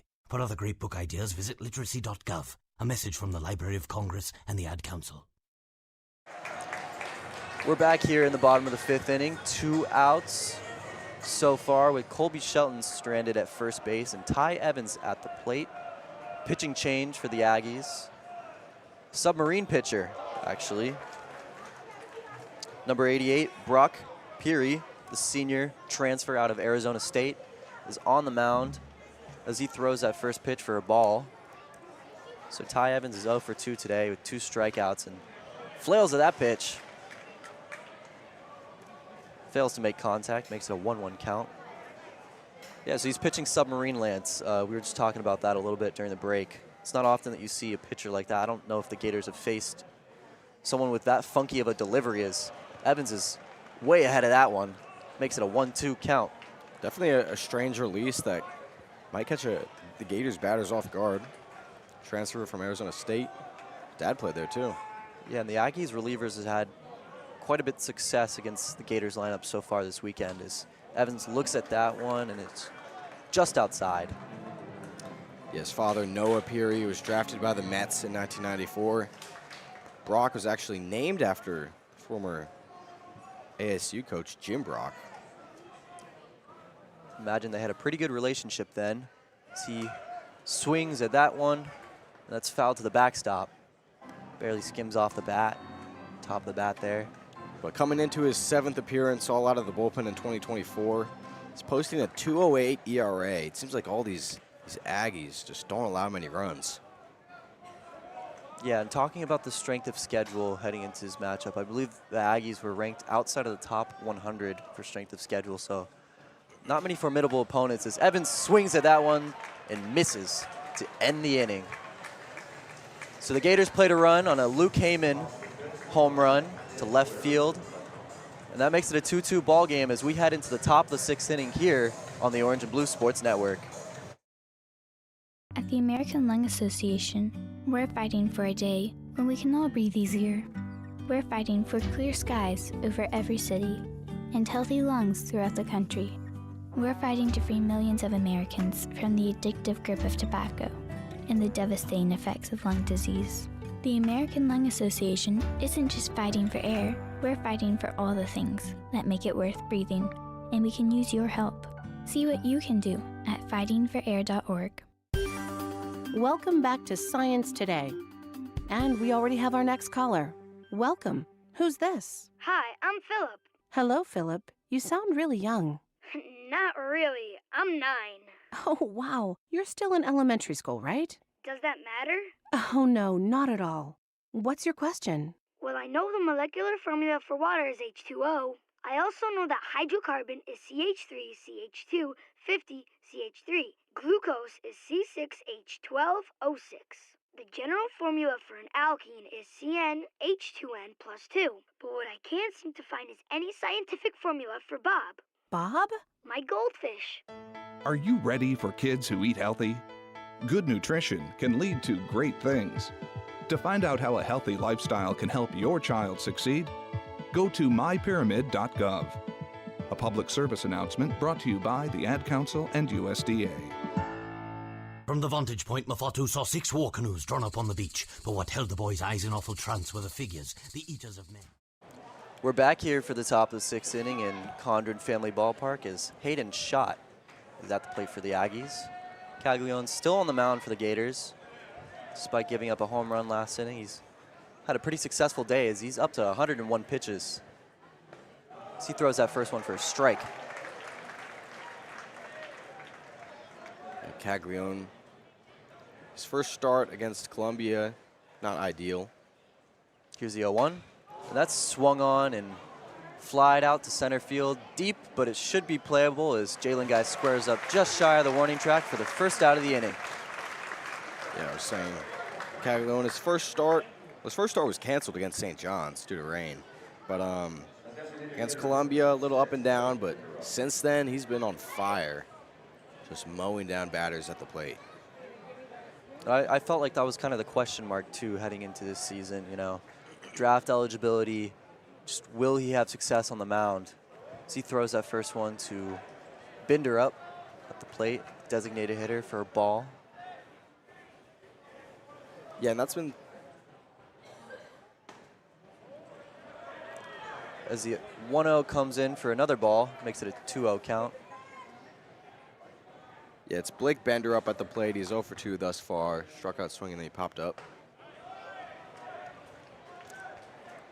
That's also high, makes it a 3-0 count. So he gets that first out in 2 pitches via the fly out, but 3 balls in a row over the century mark in pitch count, and that's well outside. Ball 4.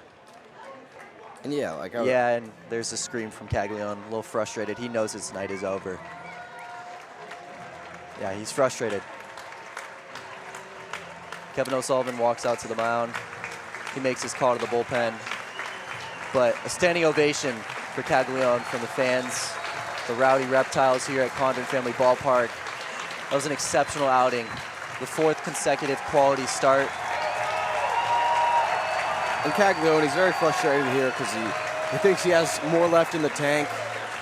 But look, he went 5 1/3 innings. He allowed 2 runs, just 1 of them were earned. He did struggle with walks, but look, 5 1/3 with just 1 run, that's exceptional against a team like the Texas A&M Aggies, who are 4th in the country. I believe that's Ryan Slater now, who will take care of the hill. Number 13 for the Gators is. We'll let him warm up and take a quick break here at Condron Family Ballpark. It's a 2-2 ball game, and we'll resume the top of the 6th inning here on the Orange and Blue Sports Network. A small boy was rescued from abuse today by a magic trick. Witnesses say a bully had the boy pinned down. Scott was hitting Timmy pretty hard, and I said somebody should do something. Moments later, a street magician arrived on the scene. Police reports state he covered the bully with his coat. What happened next is still under investigation. The bully turned into a bunch of kittens. The victim left the scene unharmed. Boy, you never see that happen. That's because it doesn't. If you see abuse or neglect, learn what you can do from American Humane at BeHumane.org. I'm Sally, a volunteer at United Way. I'm asking people around the neighborhood what they think this place needs. Excuse me, hi. What do you think this place needs? I'd like to see more parking. More playgrounds. Free movies. Oh, that's easy. Better restaurants. And you, what do you think this place needs? This place? Oh, more ice cream trucks. Okay. How about you? Wi-Fi everywhere? I was thinking more money in the pockets of local families come tax time. Can I change my answer? I was just kidding about the ice cream. Oh, that's way better. Now that you mention it. Brought to you by United Way and the Ad Council.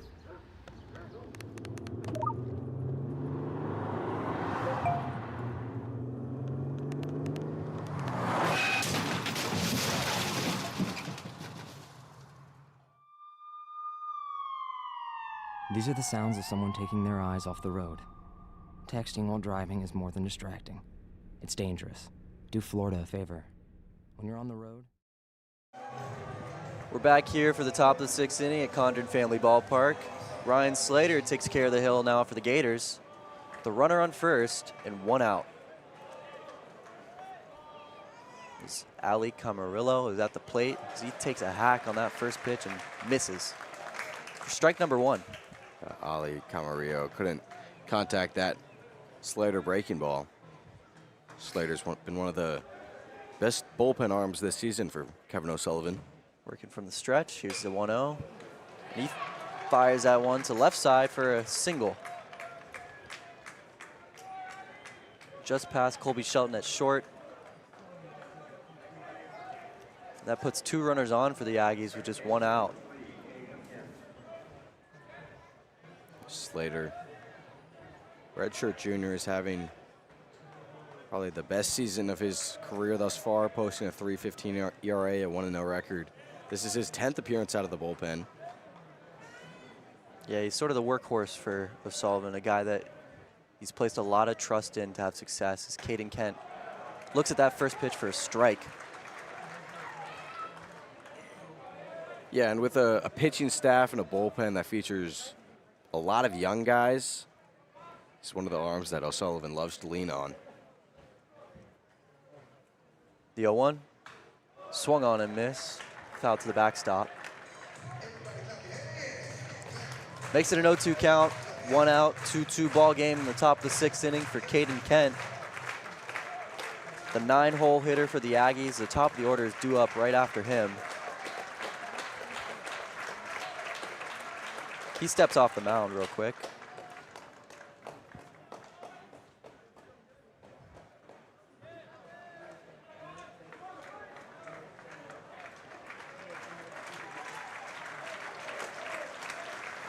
Here's the 0-2, swung on and missed.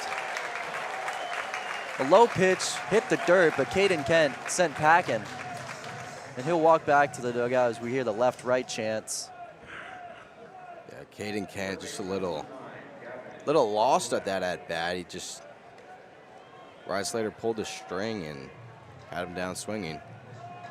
Yeah, as the infield collapses with Kevin O'Sullivan walking out from the dugout, they'll go over this at-bat. Very important right here.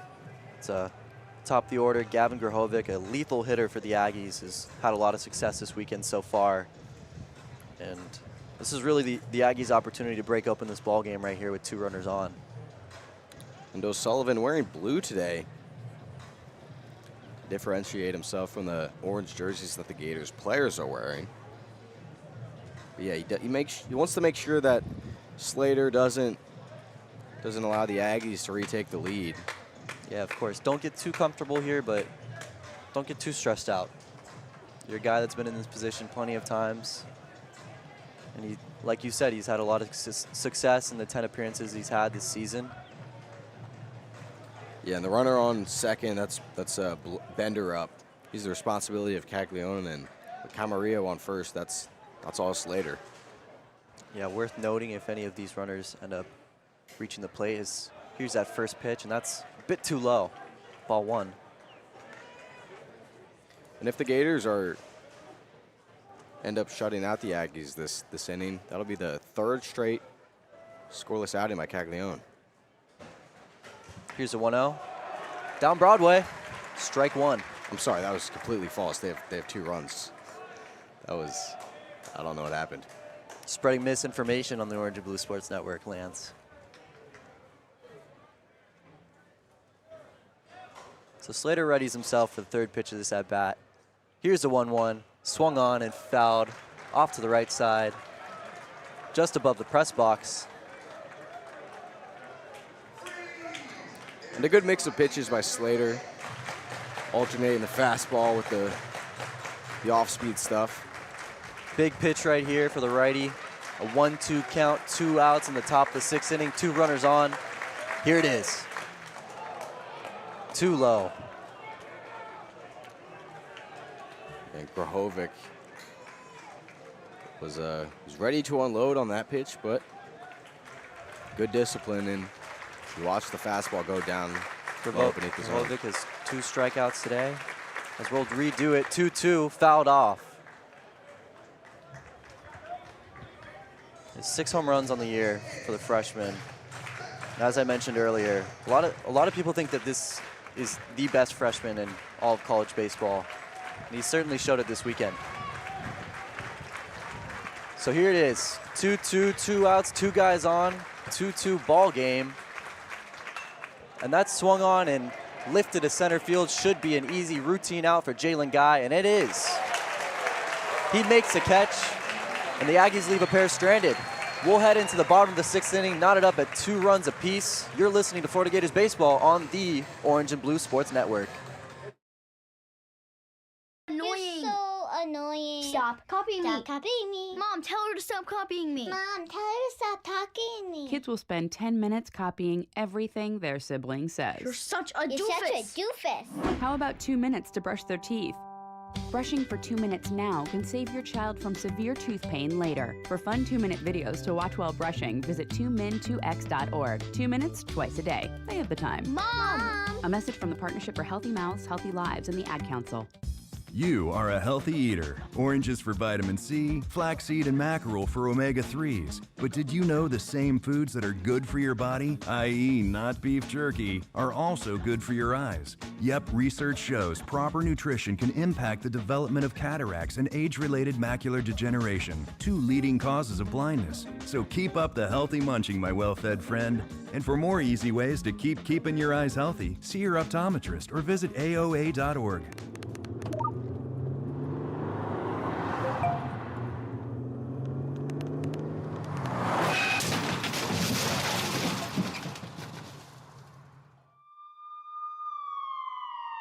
These are the sounds of someone taking their eyes off the road.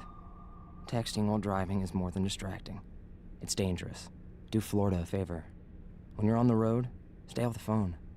A message from CTIA, America's wireless companies, and the National Safety Council. We're back here at Condron for the bottom of the 6th inning, tied up at 2 runs apiece, as Tyler Shellnut comes up to the plate.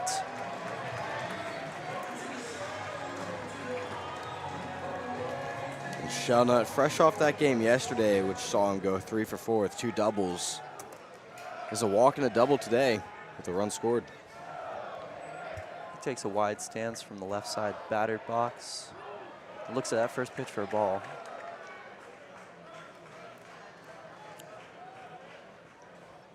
So like we mentioned earlier, Peary, submarine delivery, something the Gators have not seen at all this year as he throws that second pitch for a strike.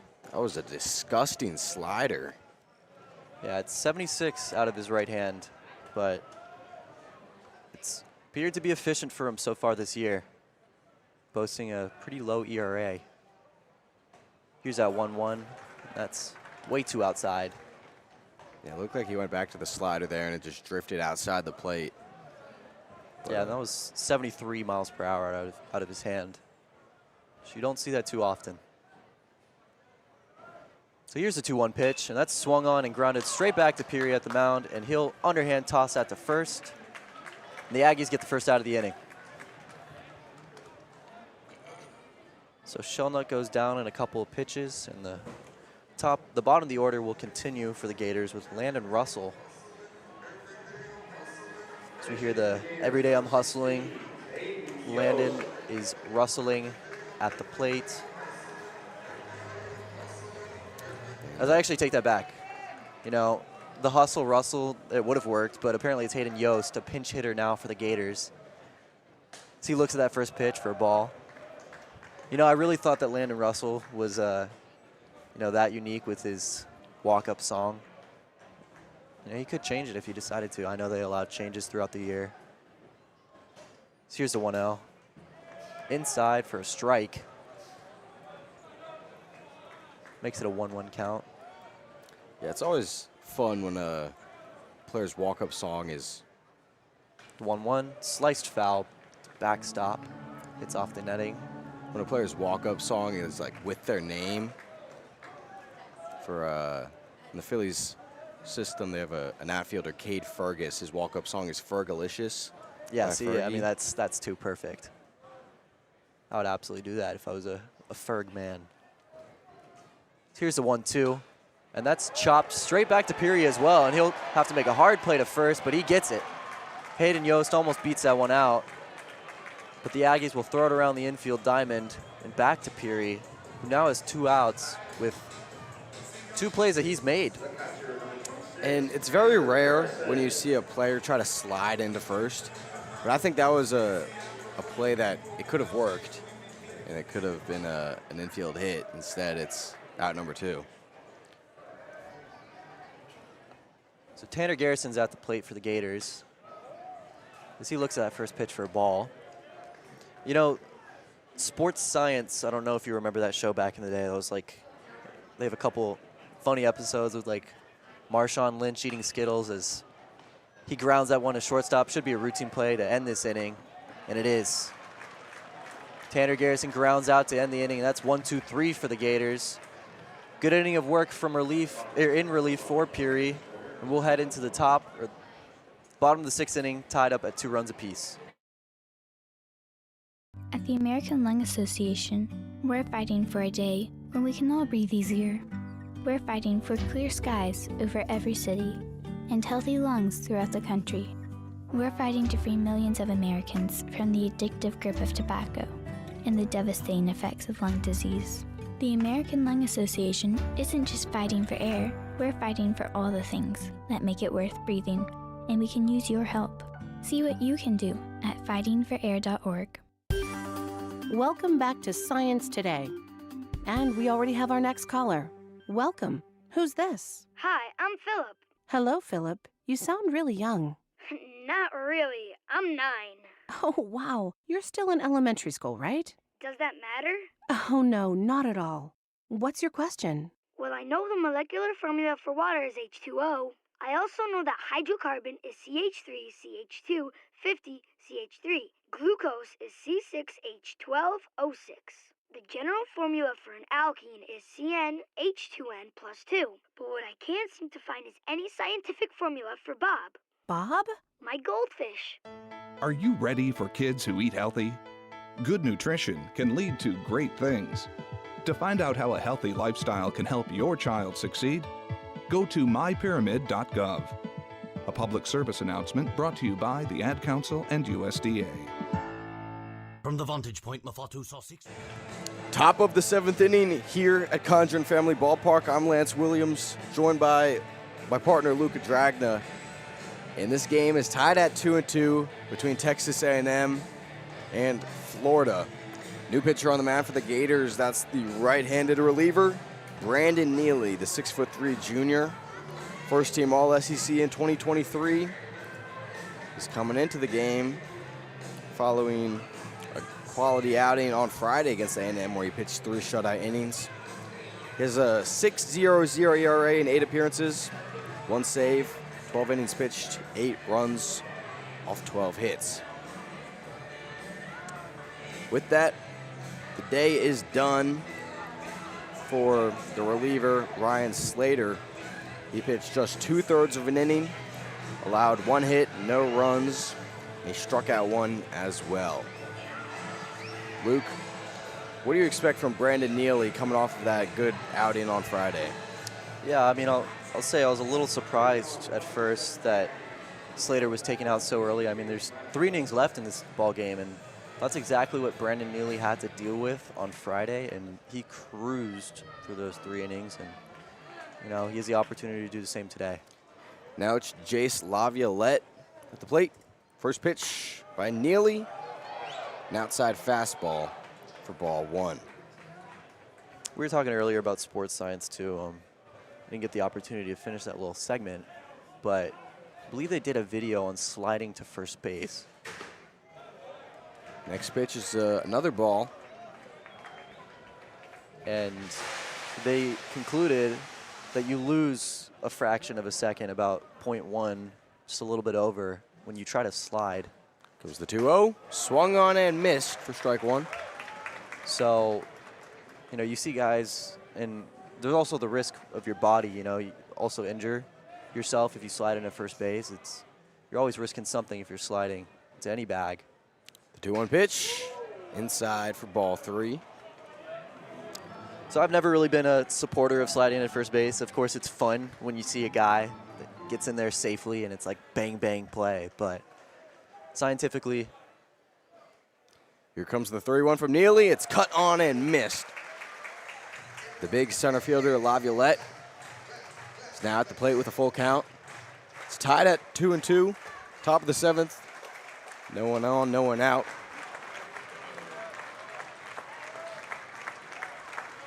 Neely with slow claps amplifying. The payoff pitch, check swing. They say he didn't go around. And Jace Laviolette with the leadoff walk. yeah, Garrison didn't even attempt to point at the third base umpire right there. Seemed pretty confident that he held back on a swing. Now it's Braden Montgomery up to the plate in the top of the 7th inning. Aggies and Gators tied at 2. No outs. The man at first is Laviolette. Montgomery 1 for 3 on the day, a strikeout. As Neely throws over to first, it's out of the glove of Heyman, and Laviolette there safely. He struck out swinging in the first, flied out to right field in the second, but a big solo shot in the 5th. First pitch to Montgomery. Fastball rifled outside for ball 1.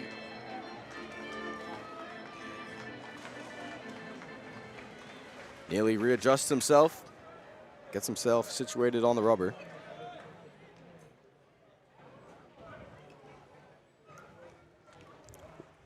The 1-0, fouled backwards.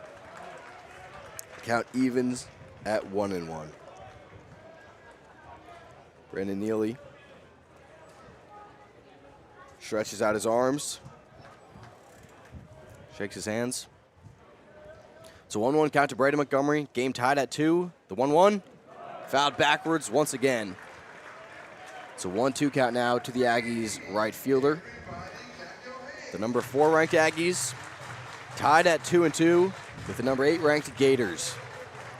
You're listening to SEC Baseball on the Orange and Blue Sports Network. Your home for Student Ran play-by-play as Neely checks Laviolette over at first. 1-2 is the count, top of the 7th inning. 1 man on, no one out.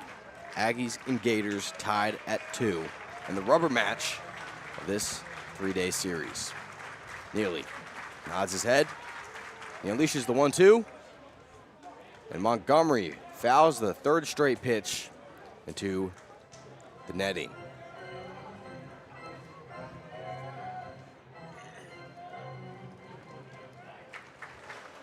The count remains at 1-2 to Braden Montgomery. The switch hitting right fielder is hitting left against the Gators righty. Neely's pitch downstairs for ball 2. Laviolette being quite ambitious on the base paths, taking sizable leads off the first base. 2-2 is the count to Montgomery. This game's tied at 2-2 in the top of the 7th. The pitch lifted foul onto the roof of the diamond deck.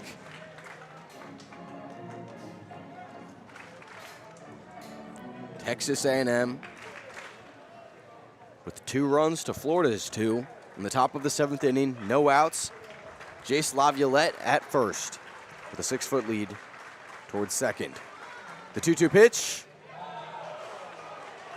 flies outside for ball 3.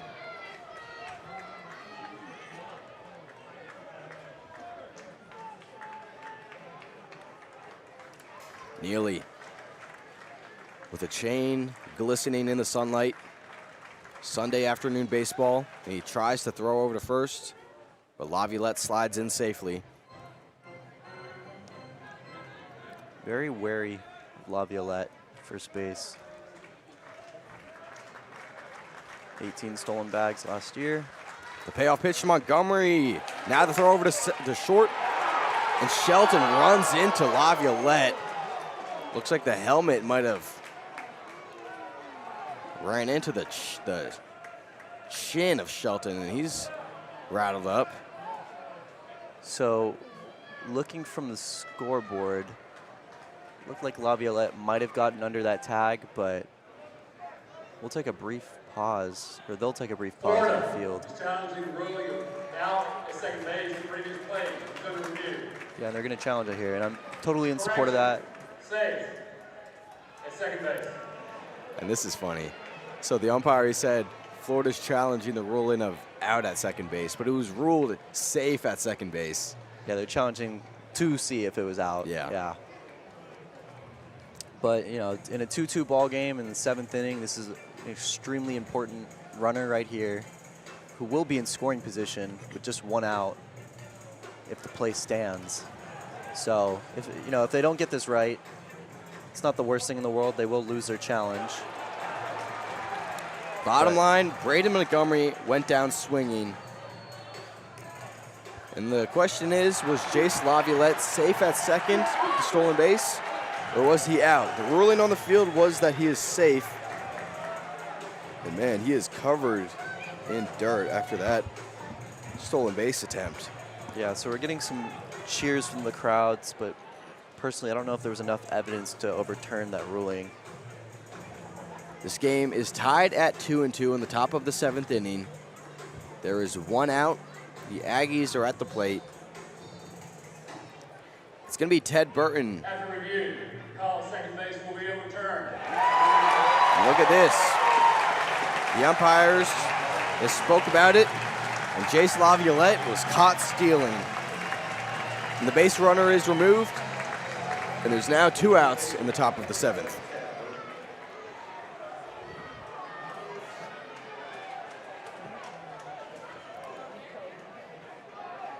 Two outs in the top of the 7th, no one on now. Aggies and Gators tied at 2. The first pitch to Burton. In there for strike 1. Ted Burton 0 for 2 on the day, walked in the first, struck out swinging in the third, and grounded out to the shortstop in the 5th inning. Here's the 0-1, cut on and missed. Strike 2.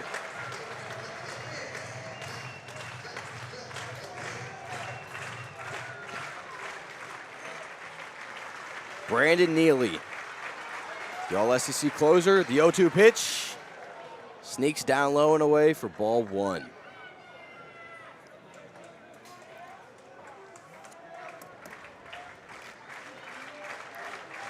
Neely winds up, and he gets Burton swinging. 2 straight strikeouts going into the stretch. Gators and Aggies tied at 2. You're listening to Florida Baseball on the Orange and Blue Sports Network. At the American Lung Association, we're fighting for a day when we can all breathe easier. We're fighting for clear skies over every city and healthy lungs throughout the country. We're fighting to free millions of Americans from the addictive grip of tobacco and the devastating effects of lung disease. The American Lung Association isn't just fighting for air, we're fighting for all the things that make it worth breathing, and we can use your help. See what you can do at fightingforair.org. Welcome back to Science Today. And we already have our next caller. Welcome. Who's this? Hi, I'm Philip. Hello, Philip. You sound really young. Not really. I'm 9.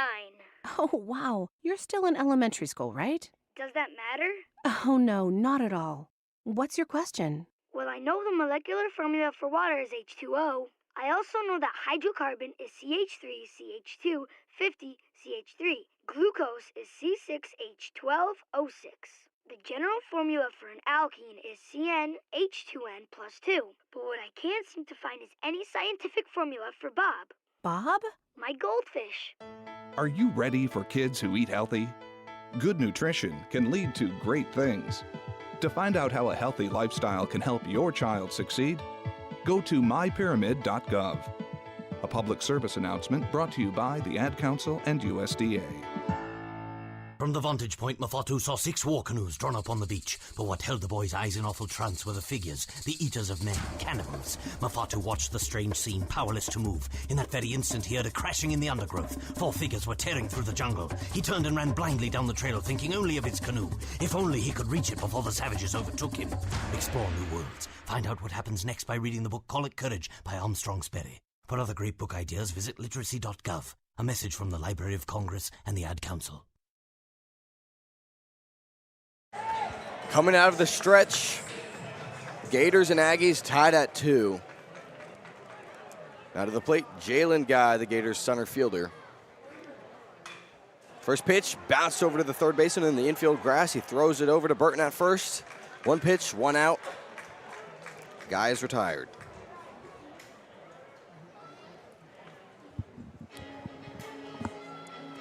One away in the bottom of the 7th inning. Texas A&M, the 4th-ranked team in the country, tied with the 8th-ranked Gators. Out of the plate, Cade Kurland for the 4th time this afternoon. A ground out, a single, and a strikeout is his stat line. First pitch he sees is a fastball. Grabs the bottom half of the plate. That's Brock Peary remaining in the game on the mound. Silent for Kurland's at-bat. The 0-1 pitch. Smacked foul along the first base line. Looked like it almost was about to bleed into fair territory right there. Just popped off the inside part of his bat and nearly blooped over the head of the first baseman for a single. It's an 0-2 count to Cade Kurland. Bottom of the 7th inning. One out, no one on. Texas A&M and Florida tied at 2. Brock Peary's pitch, fouled backwards. Kurland trying to take a massive slice at the pitch. The count remains 0-2. Kurland hitting .311 on the year with an on-base percentage of exactly .400. Peary, big number 88. Pitch downstairs for ball 1.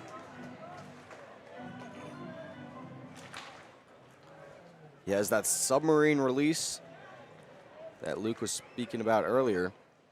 As the 1-2 release is upstairs this time for ball 2.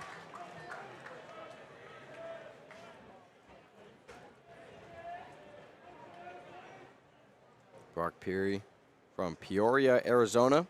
His 2-2, hammered right down the middle, but it's gloved by Camarillo. Spinning around, he makes the throw to first. An excellent play made by the Aggie shortstop.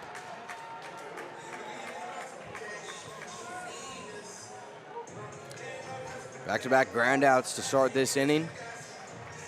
It's now Jack Caglione, the starting pitcher, up to the plate now.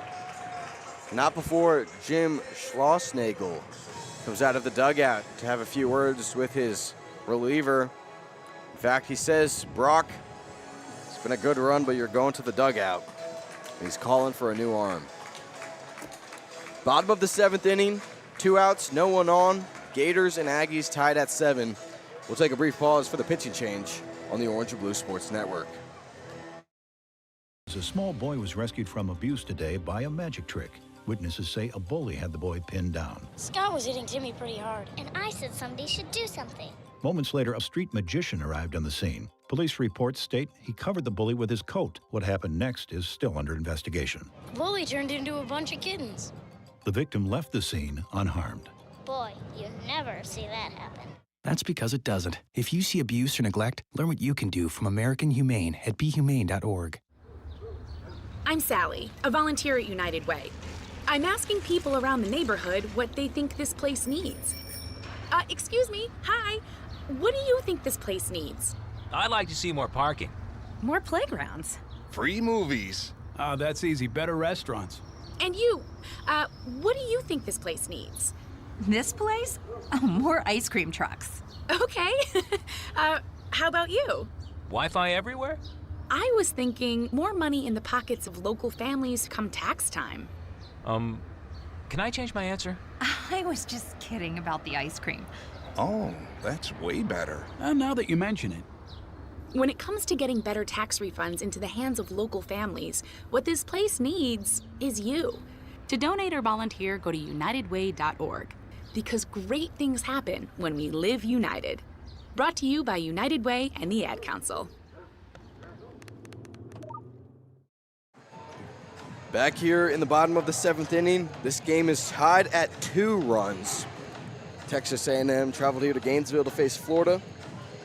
2 outs in this bottom of the 7th, no runners on base. Jack Caglione due up at the plate. The new man on the mound, it's Josh Stewart, the sophomore, the junior transfer from Texas. His 8th appearance out of the bullpen this season. Still yet to allow a run. He's allowed 6 hits through 8 2/3 innings pitched. First pitch to Caglione, bouncer foul along the first baseline. Stewart actually pitched in yesterday's game versus Florida, where he pitched 1 scoreless inning, allowed 1 hit, walked 1, and struck out 3. So no 1 count to Jack Caglione, who's 1 for 3 on the day. The single and 2 ground outs. The 0-1, swung on and missed, strike 2. Texas A&M and Florida tied at 2 runs each. Bottom of the 7th inning, 2 outs, no 1 on for the starting pitcher, Jack Caglione. Stewart releases the 0-2. It bounces 2 feet in front of home plate for a ball.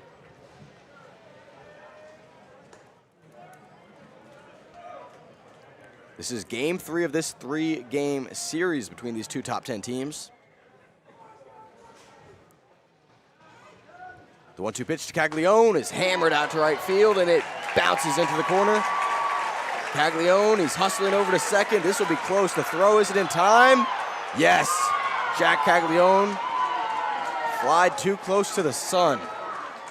He has a single, but he's tagged out at second. Top of the 8th coming up next. Gators and Aggies tied at 2 on the Orange and Blue Sports Network. Hey, Russell Wilson here, and I know how important exercise is. It's essential. It's essential. With Play 60, United Way and the NFL are helping kids stay active and play at least 60 minutes a day. Healthy kids. Healthy kids. But what this place needs is you. To donate or volunteer, go to unitedway.org/play60 because great things happen when we live united. Donate. Are you guys going to do that every time? Yes, of course. Yes, of course. Brought to you by United Way and the Ad Council. There are some things you can only do once in a lifetime. Graduate high school, get your first job, and if you're a young man about to turn 18, there's one other thing, which is also the law: registering with Selective Service. It's fast, it's easy, and you only have to do it once your entire life. Just visit your post office or sss.gov on your computer or smartphone. Do it and keep yourself eligible for a lot of other once-in-a-lifetime experiences, like that first college loan or Pell Grant, or U.S. citizenship if you're an immigrant. Hello, I'm John Lithgow. Manatees are unique, among the most amazing animals on Earth, but they're endangered. We pose the greatest threat to their survival. Many manatees are killed or injured by boats or other recreational activities. I'm a writer of children's books, including one about manatees, and I believe education is the key. You can be part of the solution. Please contact Save the Manatee Club right now. Call 1-800-432-JOIN. Thank you. Are you saving for a big purchase or just trying to put money away for a rainy day? The National Foundation for Credit Counseling offers these tips to help you meet your savings goals. Set aside money from every paycheck, bank any raises, bonuses, or tax refunds, and put away loose change every night. Top of the 8th inning here at Condron Family Ballpark. Texas A&M and Florida tied at 2 runs each, both teams with 5 hits as well. And Jackson Appel, the switch-hitting catcher, hitting left against the right-handed reliever Brandon Neely, whose first pitch is fouled backwards into the netting.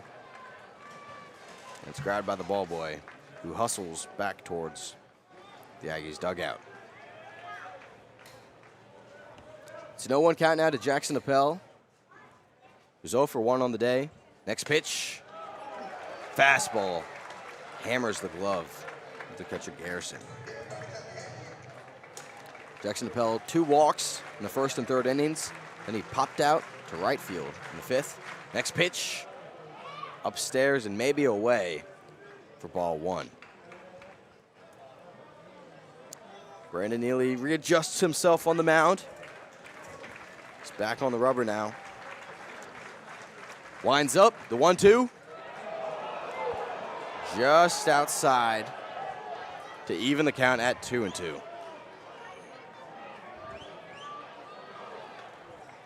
Gators and Aggies tied at 2 runs. In the top of the 8th inning, no one out, no one on. The 2-2 pitch to Appel, fouled backwards. We'll do it again. And a long run for the ball boy as this ball rolled up the first base line. He's getting his cardio in. Jackson Appel awaiting the 2-2. Here it is from Brandon Neely, and it's lifted high out to right field. Underneath it is Evans in front of the warning track. He makes the grab for out number 1. A long at-bat by Jackson Appel results in a routine flyout for the right fielder, Ty Evans.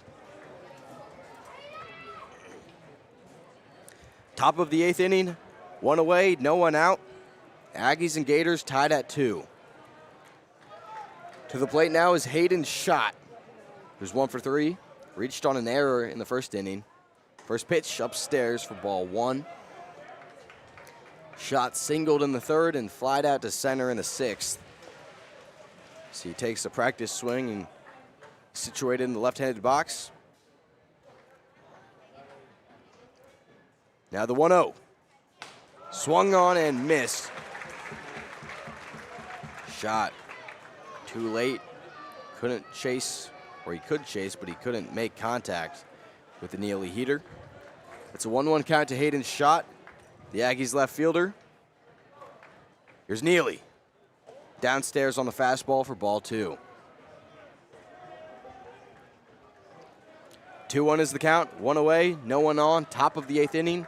Texas A&M and Florida. SEC baseball tied at 2. The 2-1 pitch. Breaking ball upstairs for ball 3.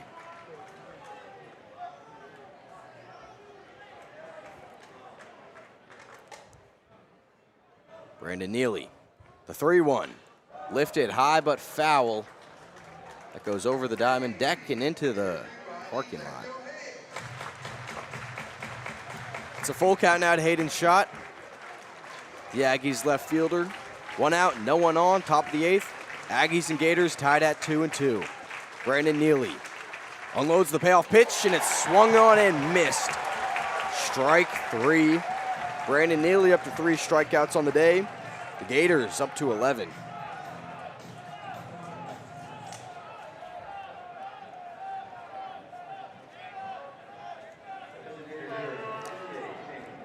Coming up to the plate now is Hank Bard, a pinch hitter.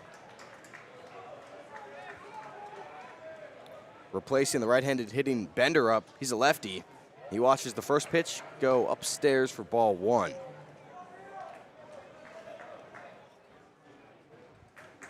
It's a 1-0 count to Hank Bard. Gators and Aggies tied at 2 in the top of the 8th. The pitch upstairs and it flies out of the glove of Garrison. That's ball 2. It's a 2-0 count now to the Aggies designated hitter. This is game 3 of this 3-day series between these two top 10 teams. The first SEC series for both squads as Tanner Garrison walks over to the mound to exchange some words with his reliever Brandon Neely. Neely has retired the past 4 batters that he's faced. And Tanner Garrison, Coastal Carolina transfer, veteran catcher, wants to keep it that way. He's walking back to the plate now. It's Hank Bard at the plate for the Texas A&M Aggies. He has a 2-0 count, 2 outs, nobody on in the top of the 8th inning. Florida and Texas A&M tied at 2 runs. Brandon Neely, the closer. His pitch swung on and missed.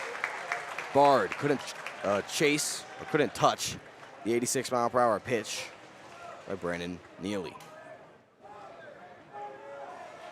Hank Bard, the 6'2 senior. Next pitch is outside for a ball. Neely's up to 34 pitches. He's almost done with this 8th inning. Next pitch, outside for ball 4. But counting his outing last Friday, I believe that puts him just over 70 pitches on this weekend, which is a workload that he can handle. I mean, his freshman year, he started was in the weekend rotation to start his collegiate career, and he was pretty successful. But I mean, I'm sure that the regimen of, workload and warming up and just how he's approached getting ready for ball games has certainly changed. 2 outs, top of the 8th, 1 runner on. First pitch to Camarillo is upstairs for ball 1. Neely, that was his 2nd walk of the day. The Gators 7th as a team. The 5 other ones coming from the starter, Caglione. Gators and Aggies tied at 2, top of the 8th inning, 2 outs. Hank Bard, the pinch hitter, at first. The 1-0 pitch is a bunt that rolls along the third baseline foul. Yeah, and walks was something that Kevin O'Sullivan stressed yesterday in the post-game presser. He, as most coaches would be, was not particularly happy with the amount of walks that they threw last night, and I believe it was 9 last night. So, if they could limit that as a pitching staff, it'll certainly translate to a lot of success heading into future matchups. 1-1 is the count to Ali Camarillo, the Aggies shortstop. Next pitch hammers him on the chest, and he's writhing in pain as he goes over to his head coach, Jim Schlossnagel. And he'll be visited by the training staff, too, it looks like. Yeah, it looked like a fastball. It just came way too up and in and hit him off the hand, actually. A painful hit by pitch for Camarillo. And now A&M will have 2 base runners in the top of the 8th inning. That's Camarillo at first, Bard at second. Yeah, it looks like they'll decide to go to a pinch runner, potentially. He's walking back to the dugout, holding his hand. Never mind. He appears to be fine, and he'll head back to first base. And it'll be interesting to see if they put a pinch runner in for Hank Bard, because he's the designated hitter. The fielding doesn't really matter. In his 2nd season with A&M, he's a transfer. He has just 1 stolen base. So, but he remains at second. It's Bard at second, Camarillo in the game still at first. 2 outs, top of the 8th. Aggies and Gators tied at 2. And the rubber match of this 3-day series. Brandon Neely. Now to the plate is Caden Sorrell, another pinch hitter. Sorrell hitting .263 on the year. Came in as a pinch hitter yesterday as well. First pitch to Sorrell. Check swing. It was a fastball, which found the zone for strike 1.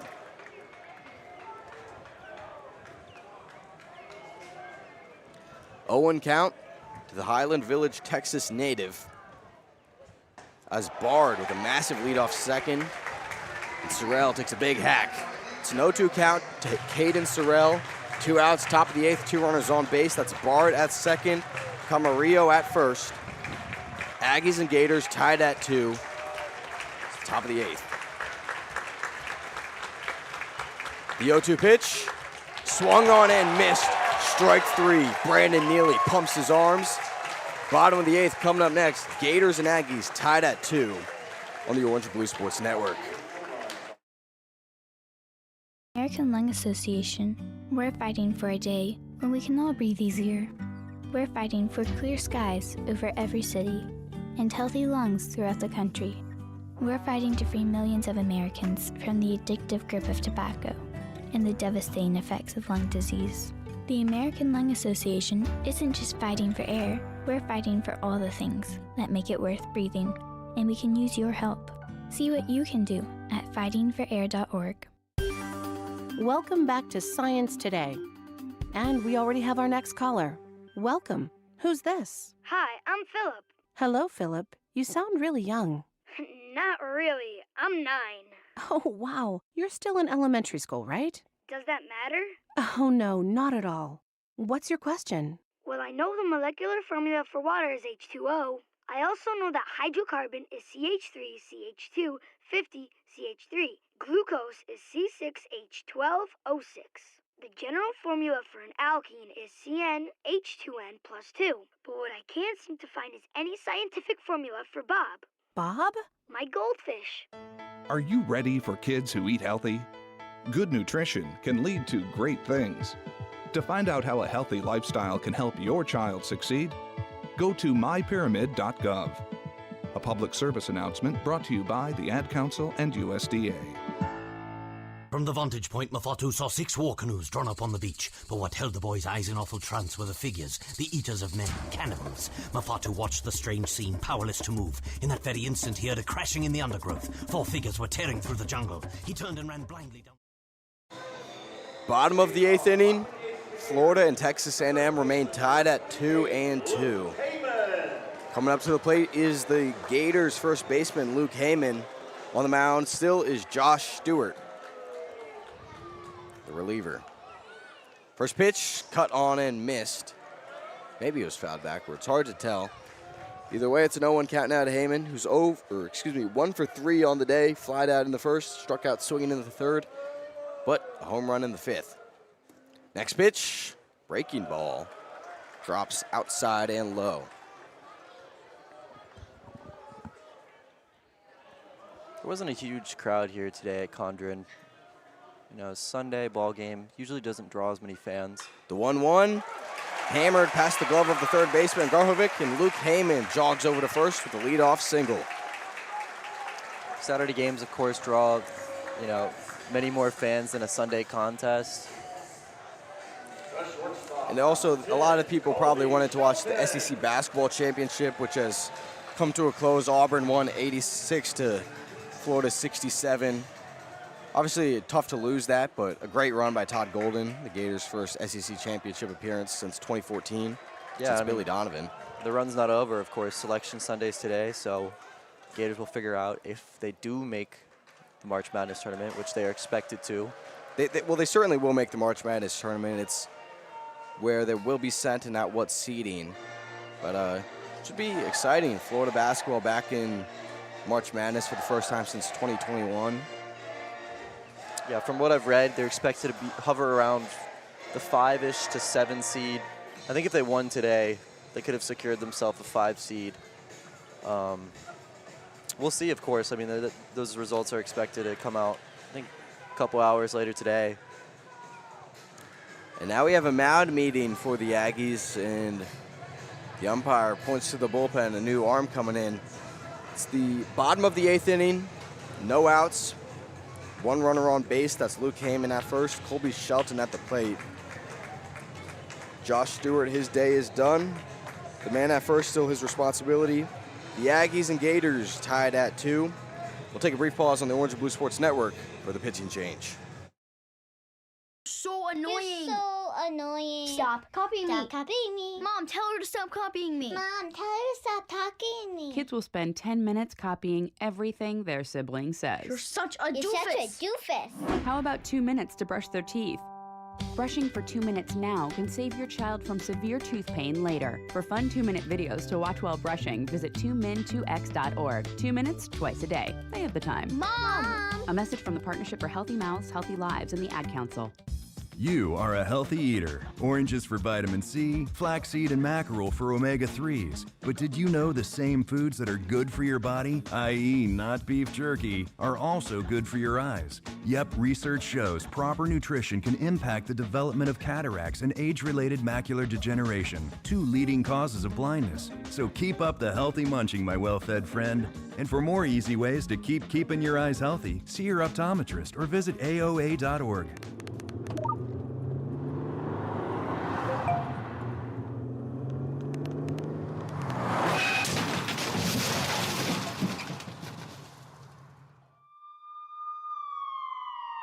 These are the sounds of someone taking their eyes off the road. Texting while driving is more than distracting. It's dangerous. Do Florida a favor. When you're on the road, stay off the phone. I'm Lance Williams, joined by Luke Adragna, back on the Orange and Blue Sports Network. It's the bottom of the 8th inning. This game is tied at 2, Texas A&M versus Florida. New man on the mound, Shane Sadeo for the Aggies. The 6'2" sophomore from Montgomery, Texas.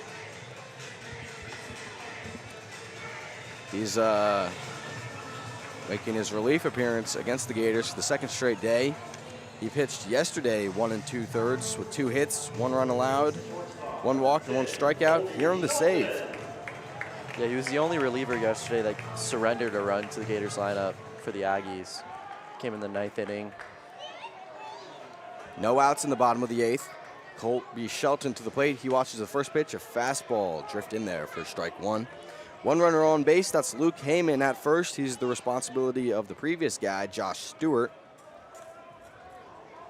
Once again, tied at 2-2. Bottom of the 8th inning. The pitch smacked foul. Outside the ballpark on the third base line.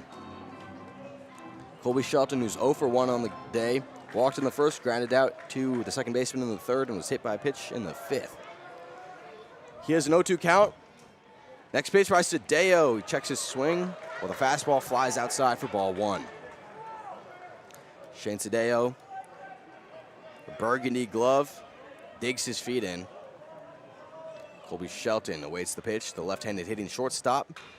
And he lifts this one out to center field. Drifting left is Laviolette. He makes the grab, and Heyman hustles over to the first base bag to remain safe. So 1 away in the bottom of the 8th. Aggies and Gators remain tied at 2-2. Now Ty Evans comes up to the plate with 1 out in the bottom of the 8th inning. 1 runner on base, that's Luke Heyman. Game tied at 2-2. Shane Sadeo, the third reliever used by the Aggies today. He's a 6'2" lefty. His first pitch to Evans is hammered out to center field. Drifting left once more is Laviolette. And he makes the catch in the same exact spot for out number 2. Back-to-back flyouts to center field for the Gators. There's now 2 outs in the bottom of the 8th inning. This game remains tied at 2. And Luke Heyman stays over at first. I don't know about you, Lance, but games like these I enjoy a lot. And I think this is the first time actually this entire season that first pitch to Shelnut in there for strike 1. The Gators have headed into the later innings, you know, with less than 5 runs, and their opponent also not having 5 runs. I don't know the exact number, but it's a low-scoring ball game. The 0-1 pitch to Shelnut. Barely above the knees of the Gators' third baseman. Yeah, it's a really close game, tied at 2. No room for error for either team. As the 0-2 pitch comes in, and it's hit out to left center field. Going after it is shot, and it bounces off the wall. Heyman hustling to third, and he rounds the bases. And Shelnut now running over to third, and he's caught in a pickle. It's in the glove of the third baseman, back, and now he's running to second. And what's going on? And it says he's out. No, he says home run. He says home it's run. A home run. The third base umpire, Seth Buckminster, said it was out. It looked like it was out the wall. And Tyler Shelnut gives the Gators a 4-0 lead in the bottom of the 8th inning. So that ball appeared to potentially bounce off a sliver of roof in the bullpen, and then it bounced back into the field of play. They're gonna replay it. So this will also be confusing if we do come back and they decide that the ball did stay in the field of play. It looked off, yeah. It looked like it was out on the scoreboard. But if they decide to come back and, you know, that ball stayed in play and it was not out, are they going to say that Tyler Shelnut was out? Because the umpire did not indicate whether or not he was out at second base. So I'm not sure how that will be ruled, but I don't think we'll have to deal with that situation because it looked like that ball was out. A confusing play for sure. It was a strange decision by Shelnut to round second. Yeah, I think he thought that throw was coming into home and he was going to get the opportunity to advance to third. Because Heyman's not known for his wheels at all, and he got in there safely. There was no throw to the plate. They elected instead to go for Shelnut. But man, I was just talking about a low-scoring ball game, and Gators just doubled their score right there. Yeah, and look at that. The home run call is confirmed. Tyler Shelnut with a big-time play to give the Gators a 4-2 lead in the bottom of the 8th. That's Shelnutt's 7th home run on the year, his 22nd, or 21st and 22nd RBIs. Gators now with the 4-2 lead in the bottom of the 8th inning, 2 outs. The bases are now cleared.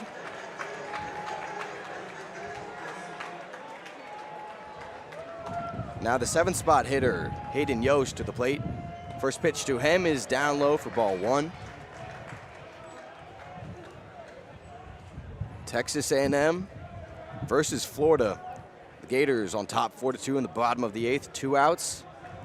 The 1-0 pitch to Yost. Coming up next, here it is, and it's lifted high along the third baseline, foul onto the berm.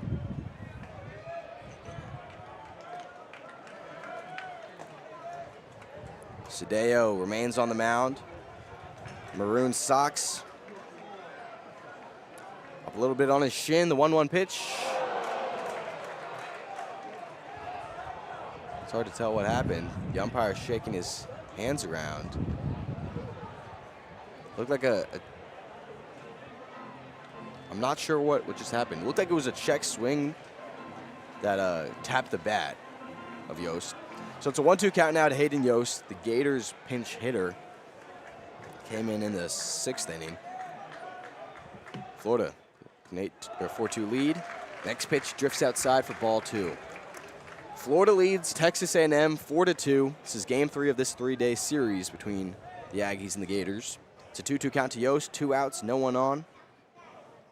Shane Cedillo, his pitch, lifted high out to very shallow center field. Backing up is Camarillo, Kent, and Montgomery. That's Laviolette making the catch. So Florida, they take a 4-2 lead. Top of the 9th coming up next on the Orange and Blue Sports Network. At the American Lung Association, we're fighting for a day when we can all breathe easier. We're fighting for clear skies over every city and healthy lungs throughout the country. We're fighting to free millions of Americans from the addictive grip of tobacco and the devastating effects of lung disease. The American Lung Association isn't just fighting for air, we're fighting for all the things that make it worth breathing, and we can use your help. See what you can do at fightingforair.org. Welcome back to Science Today. And we already have our next caller. Welcome. Who's this? Hi, I'm Philip. Hello, Philip. You sound really young. Not really. I'm 9. Oh, wow. You're still in elementary school, right? Does that matter? Oh, no, not at all. What's your question? Well, I know the molecular formula for water is H2O. I also know that hydrocarbon is CH3CH2 50CH3. Glucose is C6H12O6. The general formula for an alkene is CnH2n plus 2. But what I can't seem to find is any scientific formula for Bob. Bob? My goldfish. Are you ready for kids who eat healthy? Good nutrition can lead to great things. To find out how a healthy lifestyle can help your child succeed, go to mypyramid.gov. A public service announcement brought to you by the Ad Council and USDA. From the vantage point, Mafatu saw 6 war canoes drawn up on the beach. But what held the boy's eyes in awful trance were the figures, the eaters of men, cannibals. Mafatu watched the strange scene, powerless to move. In that very instant, he heard a crashing in the undergrowth. 4 figures were tearing through the jungle. He turned and ran blindly down. Top of the 9th inning, the Gators lead the Aggies 4-2. With a new man on the mound, that's the freshman Luke McNeely, the 6'3" righty from Milton, Georgia. With that, the day is over for Brandon Neely. He pitched 2 shutout innings, didn't allow a hit nor a run. He walked 2 and he struck out 4. And Luke, continue, sorry. And McNeely, he's a big-time prospect, the number 89 overall player nationally, the number 10 recruit in the state of Georgia via perfect game. But so far this season, his ERA is 17.28. He has a 1-3 record, 5 appearances, 2 of them being starts. In 8 1/3 innings pitched, he's allowed 16 hits, 16 runs, 6 walks, and 7 strikeouts. Luke, what do you make of Kevin O'Sullivan putting him in the game at this point with everything on the line in a big-time series? What I saw and what most people saw from Luke McNeely in the preseason is this is a kid who's expected to be really good for this program. So the first pitch to Grahovic is downstairs. It's the top of the order for the Aggies, who trail Florida 4-2, top of the ninth. And he struggled, of course, in his first couple of appearances. Settled down a little bit in his most recent. Now the 1-0 finds the zone, the 93-mile-per-hour heater. But I mean, absolutely. I think this is a pivotal moment for McNeely as a freshman pitcher as well. If he can get out of this, that's an absolute confidence booster. Here comes the 1-1, swung on and missed. Strike two. It's a 1-2 count now to Gavin Grahovic, who's 0 for 3 on the day. He struck out swinging in the first, walked in the second, struck out swinging again in the fourth, and he flied out to center field in the sixth. The 1-2 pitch from McNeely. Barely inside for ball 2. The Rowdy Reptiles are in disbelief. That might be one of the loudest crowd reactions that we've gotten all day, and it was on a strike call. The 2-2 bounced off the roof of the party deck. That was very close to us. Very, very close. 95 was that heater by McNeely. It's a 2-2 count, top of the ninth. Gators lead 4-2 against the Aggies. Grahovic, the leadoff man. McNeely, his 2-2 pitch, lifted high above the party deck. Actually, and it lands on the blue tarp along the first base line. The count remains at 2-2 to the Aggies' third baseman. Luke McNeely, the freshman. The 2-2 pitch to Grahovic. Line down the middle, that's a base hit. It rolls into the glove of Guy. It's cut off by Shelton.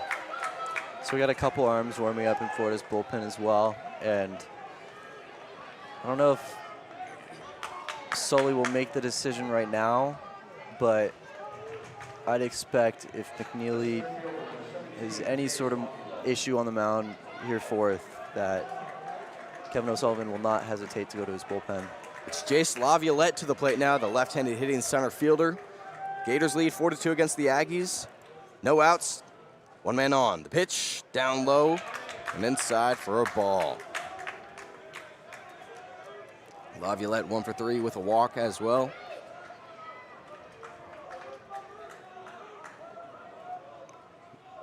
Neely, blue sleeves on both arms. The pitch finds the zone for a strike.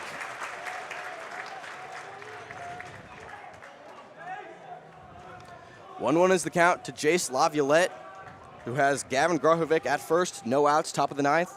Florida with a 4-2 lead over Texas A&M. The 1-1, down low for a ball.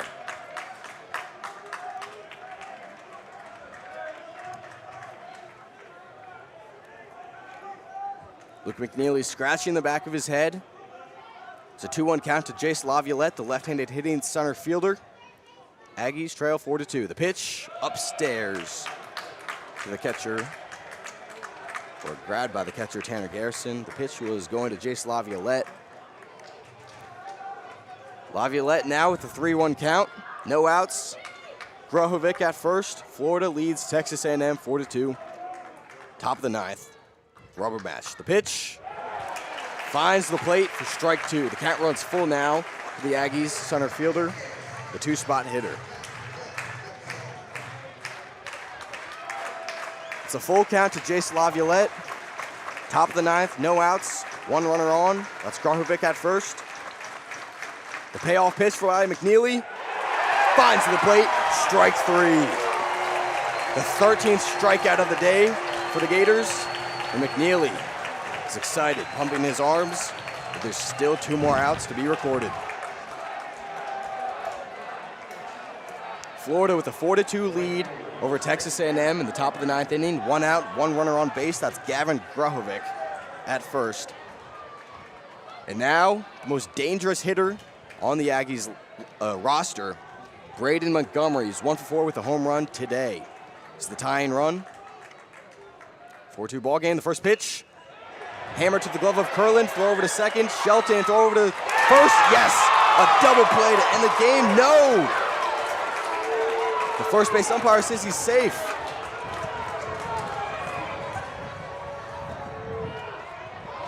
looked like a 4-6-3 double play.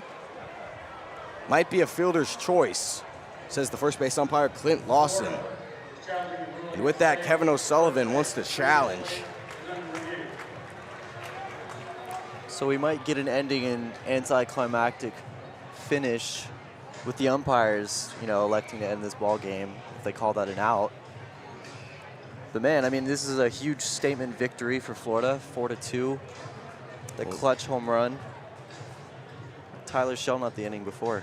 Well, right now, it's not a victory yet for the Gators. The safe call at first base is confirmed. And the game keeps going. So Gavin Gruhovic is out at second base. Curlin's underhand throw to Shelton was there with plenty of time. And Braden Montgomery is safe at first with a fielder's choice. 2 outs in the top of the 9th. 1 runner on base, that's Montgomery at first. And Ted Burton, the Aggies' first baseman, at the plate. Florida leads Texas A&M 4-2. Top of the 9th, 2 outs, 1 runner on first. Luke McNeely trying to put an end to the rubber match. First pitch, and Montgomery runs over to first. Plenty of time. Yeah, no point in trying to get him stealing second right there. That run means nothing on the board right now. It's all about the runner at the plate. 0-1 is the count to Burton. The right-handed hitter against the right-handed pitcher. The pitch finds the zone for strike 2. 0-2 is the count now to Ted Burton.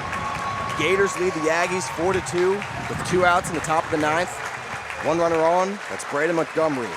Luke McNeely looking to end it. The freshman, everyone on their feet here at Condron Ballpark. The 0-2 pitch, bouncer over to the shortstop Shelton. He's charging on the infield grass, over to first, there in time. McNeely pumps his arms twice, and he's hounded by his teammates. The Gators win the series by winning Game 3, 4-2 against the 4th-ranked Aggies. I had a lot of fun today, Lance, covering this game. This was quite a game to watch. It came down to the Gators offense in the 8th inning, which had been stagnant all day. And it was a pitcher's duel, man, and that's what makes baseball fun. You get games where the defense does it all, where the offense does it all, and we've been used to the Gators offense taking off this year, but that was a fantastic performance from all facets of Florida's pitching staff, of their offense, and man, what a ball game. Gators win 4-2 against Texas A&M. They win the series. A good way to start their SEC season. Post-game show coming up next on the Orange and Blue Sports Network. At the American Lung Association, we're fighting for a day when we can all breathe easier. We're fighting for clear skies over every city and healthy lungs throughout the country. We're fighting to free millions of Americans from the addictive grip of tobacco and the devastating effects of lung disease. The American Lung Association isn't just fighting for air, we're fighting for all the things that make it worth breathing, and we can use your help.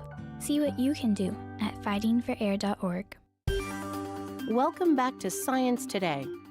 And we already have our next caller. Welcome. Who's this? Hi, I'm Philip. Hello, Philip. You sound really young. Not really. I'm 9. Oh, wow. You're still in elementary school, right? Does that matter? Oh, no, not at all.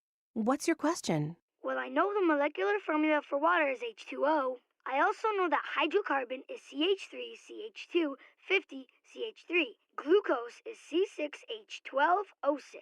The general formula for an alkene is CnH2n plus 2. But what I can't seem to find is any scientific formula for Bob. Bob? My goldfish. Are you ready for kids who eat healthy? Good nutrition can lead to great things. To find out how a healthy lifestyle can help your child succeed, go to mypyramid.gov. A public service announcement brought to you by the Ad Council and USDA. From the vantage point, Mafatu saw 6 war canoes drawn up on the beach. But what held the boy's eyes in awful trance were the figures, the eaters of men, cannibals. Mafatu watched the strange scene, powerless to move. In that very instant, he heard a crashing in the undergrowth. 4 figures were tearing through the jungle. He turned and ran blindly down the trail, thinking only of his canoe. If only he could reach it before the savages overtook him. Explore new worlds. Find out what happens next by reading the book Call It Courage by Armstrong Sperry. For other great book ideas, visit literacy.gov. A message from the Library of Congress and the Ad Council.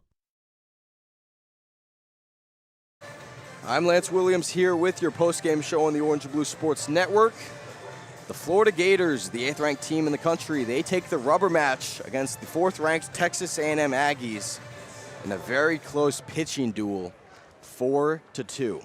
It's a big win for the Gators. And the Aggies actually brought home the first run in the top of the first inning. That was off of a Hayden shot. He reached by an error that scored Jace Laviolette. That was the first run of the game. It was unearned to Jack Caglione. The Gators, then they tied the game in the bottom of the second with a Cade Curlin single up the middle to score Tyler Shelnut. Braden Montgomery, a big-time slugger for the Aggies. He hit a solo shot out to left field that gave the Aggies a 2-1 lead. But in the bottom of the 5th inning, Luke Heyman answered with his own home run to left field to tie the game at 2-2. The game remained tied at a while until Tyler Shelnut pounded one out to left center field. It looked like the ball stayed in play, but it actually bounced off the roof of the Aggies bullpen, and that scored himself and Luke Heyman. And then the Gators, they blanked the Aggies at the top of the 9th to get a big-time win against an excellent A&M program. Looking at the offense for the Gators, Cade Curlin, he went 1 for 4 with an RBI. Jack Caglione, the starting pitcher, was 2 for 4. We'll talk more about his outing later. Luke Heyman, 2 for 4 as well with that home run. He scored 2 runs. Tyler Shelnut, 2 for 3 with a double to go with his home run. Tyler Shelnut, he's red hot. Yesterday he had 2 doubles. But back end of the Gators lineup, the 7, 8, and 9s guys, they did not record a hit. Then for the Florida pitching, Jack Caglione coming into the game off of 2 consecutive 6-inning shutout appearances against Miami and then St. Mary's. He made a good statement on the mound against the first SEC opponent that he's faced. 5 1/3 innings pitched, 4 hits, 2 runs, just 1 earned. He did walk 5. That was a little bit of an issue for him today, but he struck out 7. With that, his ERA was down to 1.77. Through 107 pitches, 61 of them for strikes. Ryan Slater came out of the bullpen, the redshirt junior, through 2/3 of an inning. He allowed 1 hit, no runs, 1 strikeout. Brandon Neely came into the game in the 7th inning for the second time this series, where he pitched 2 shutout innings, no hits. He walked 2 and he struck out 4. He earned the win, his first win of the season. He's now 1-0. And then Luke McNeely, what an outing for the freshman. This is a guy who has really struggled this season. He's a big-time prospect coming into the game. He had a above 17 ERA. He came into the game in the top of the 9th inning with the top of the order due up for the Aggies. He allowed a leadoff single, but then he struck out Jace Laviolette. He almost turned a double play, but instead Montgomery reached on a fielder's choice, and then a big-time ground out produced, put an end to this ball game. He earned his first save of the season, and with that, his first save of his collegiate career. And the Gators with a big-time win against A&M. The losing pitcher, that was Josh Stewart for the Aggies, who moves to 1-1 on the season after pitching 1/3 of an inning, allowing 1 run off of 2 hits. Once again, he's 1-1 on the year. The Gators, with this victory, they move to 12-7 on the year, 2-1 in the SEC. The Aggies dropped to 18-2, and now 1-2 in the SEC. The Gators, they next play on Tuesday against Jacksonville. That game is at 6:30 here at Condron Family Ballpark. Coverage will be right here on the Orange and Blue Sports Network with the pregame show at 6:15. Signing off, I'm Lance Williams. My partner, Luke Adragna, left for the Kevin O'Sullivan press conference. Signing off from Gainesville on St. Patrick's Day.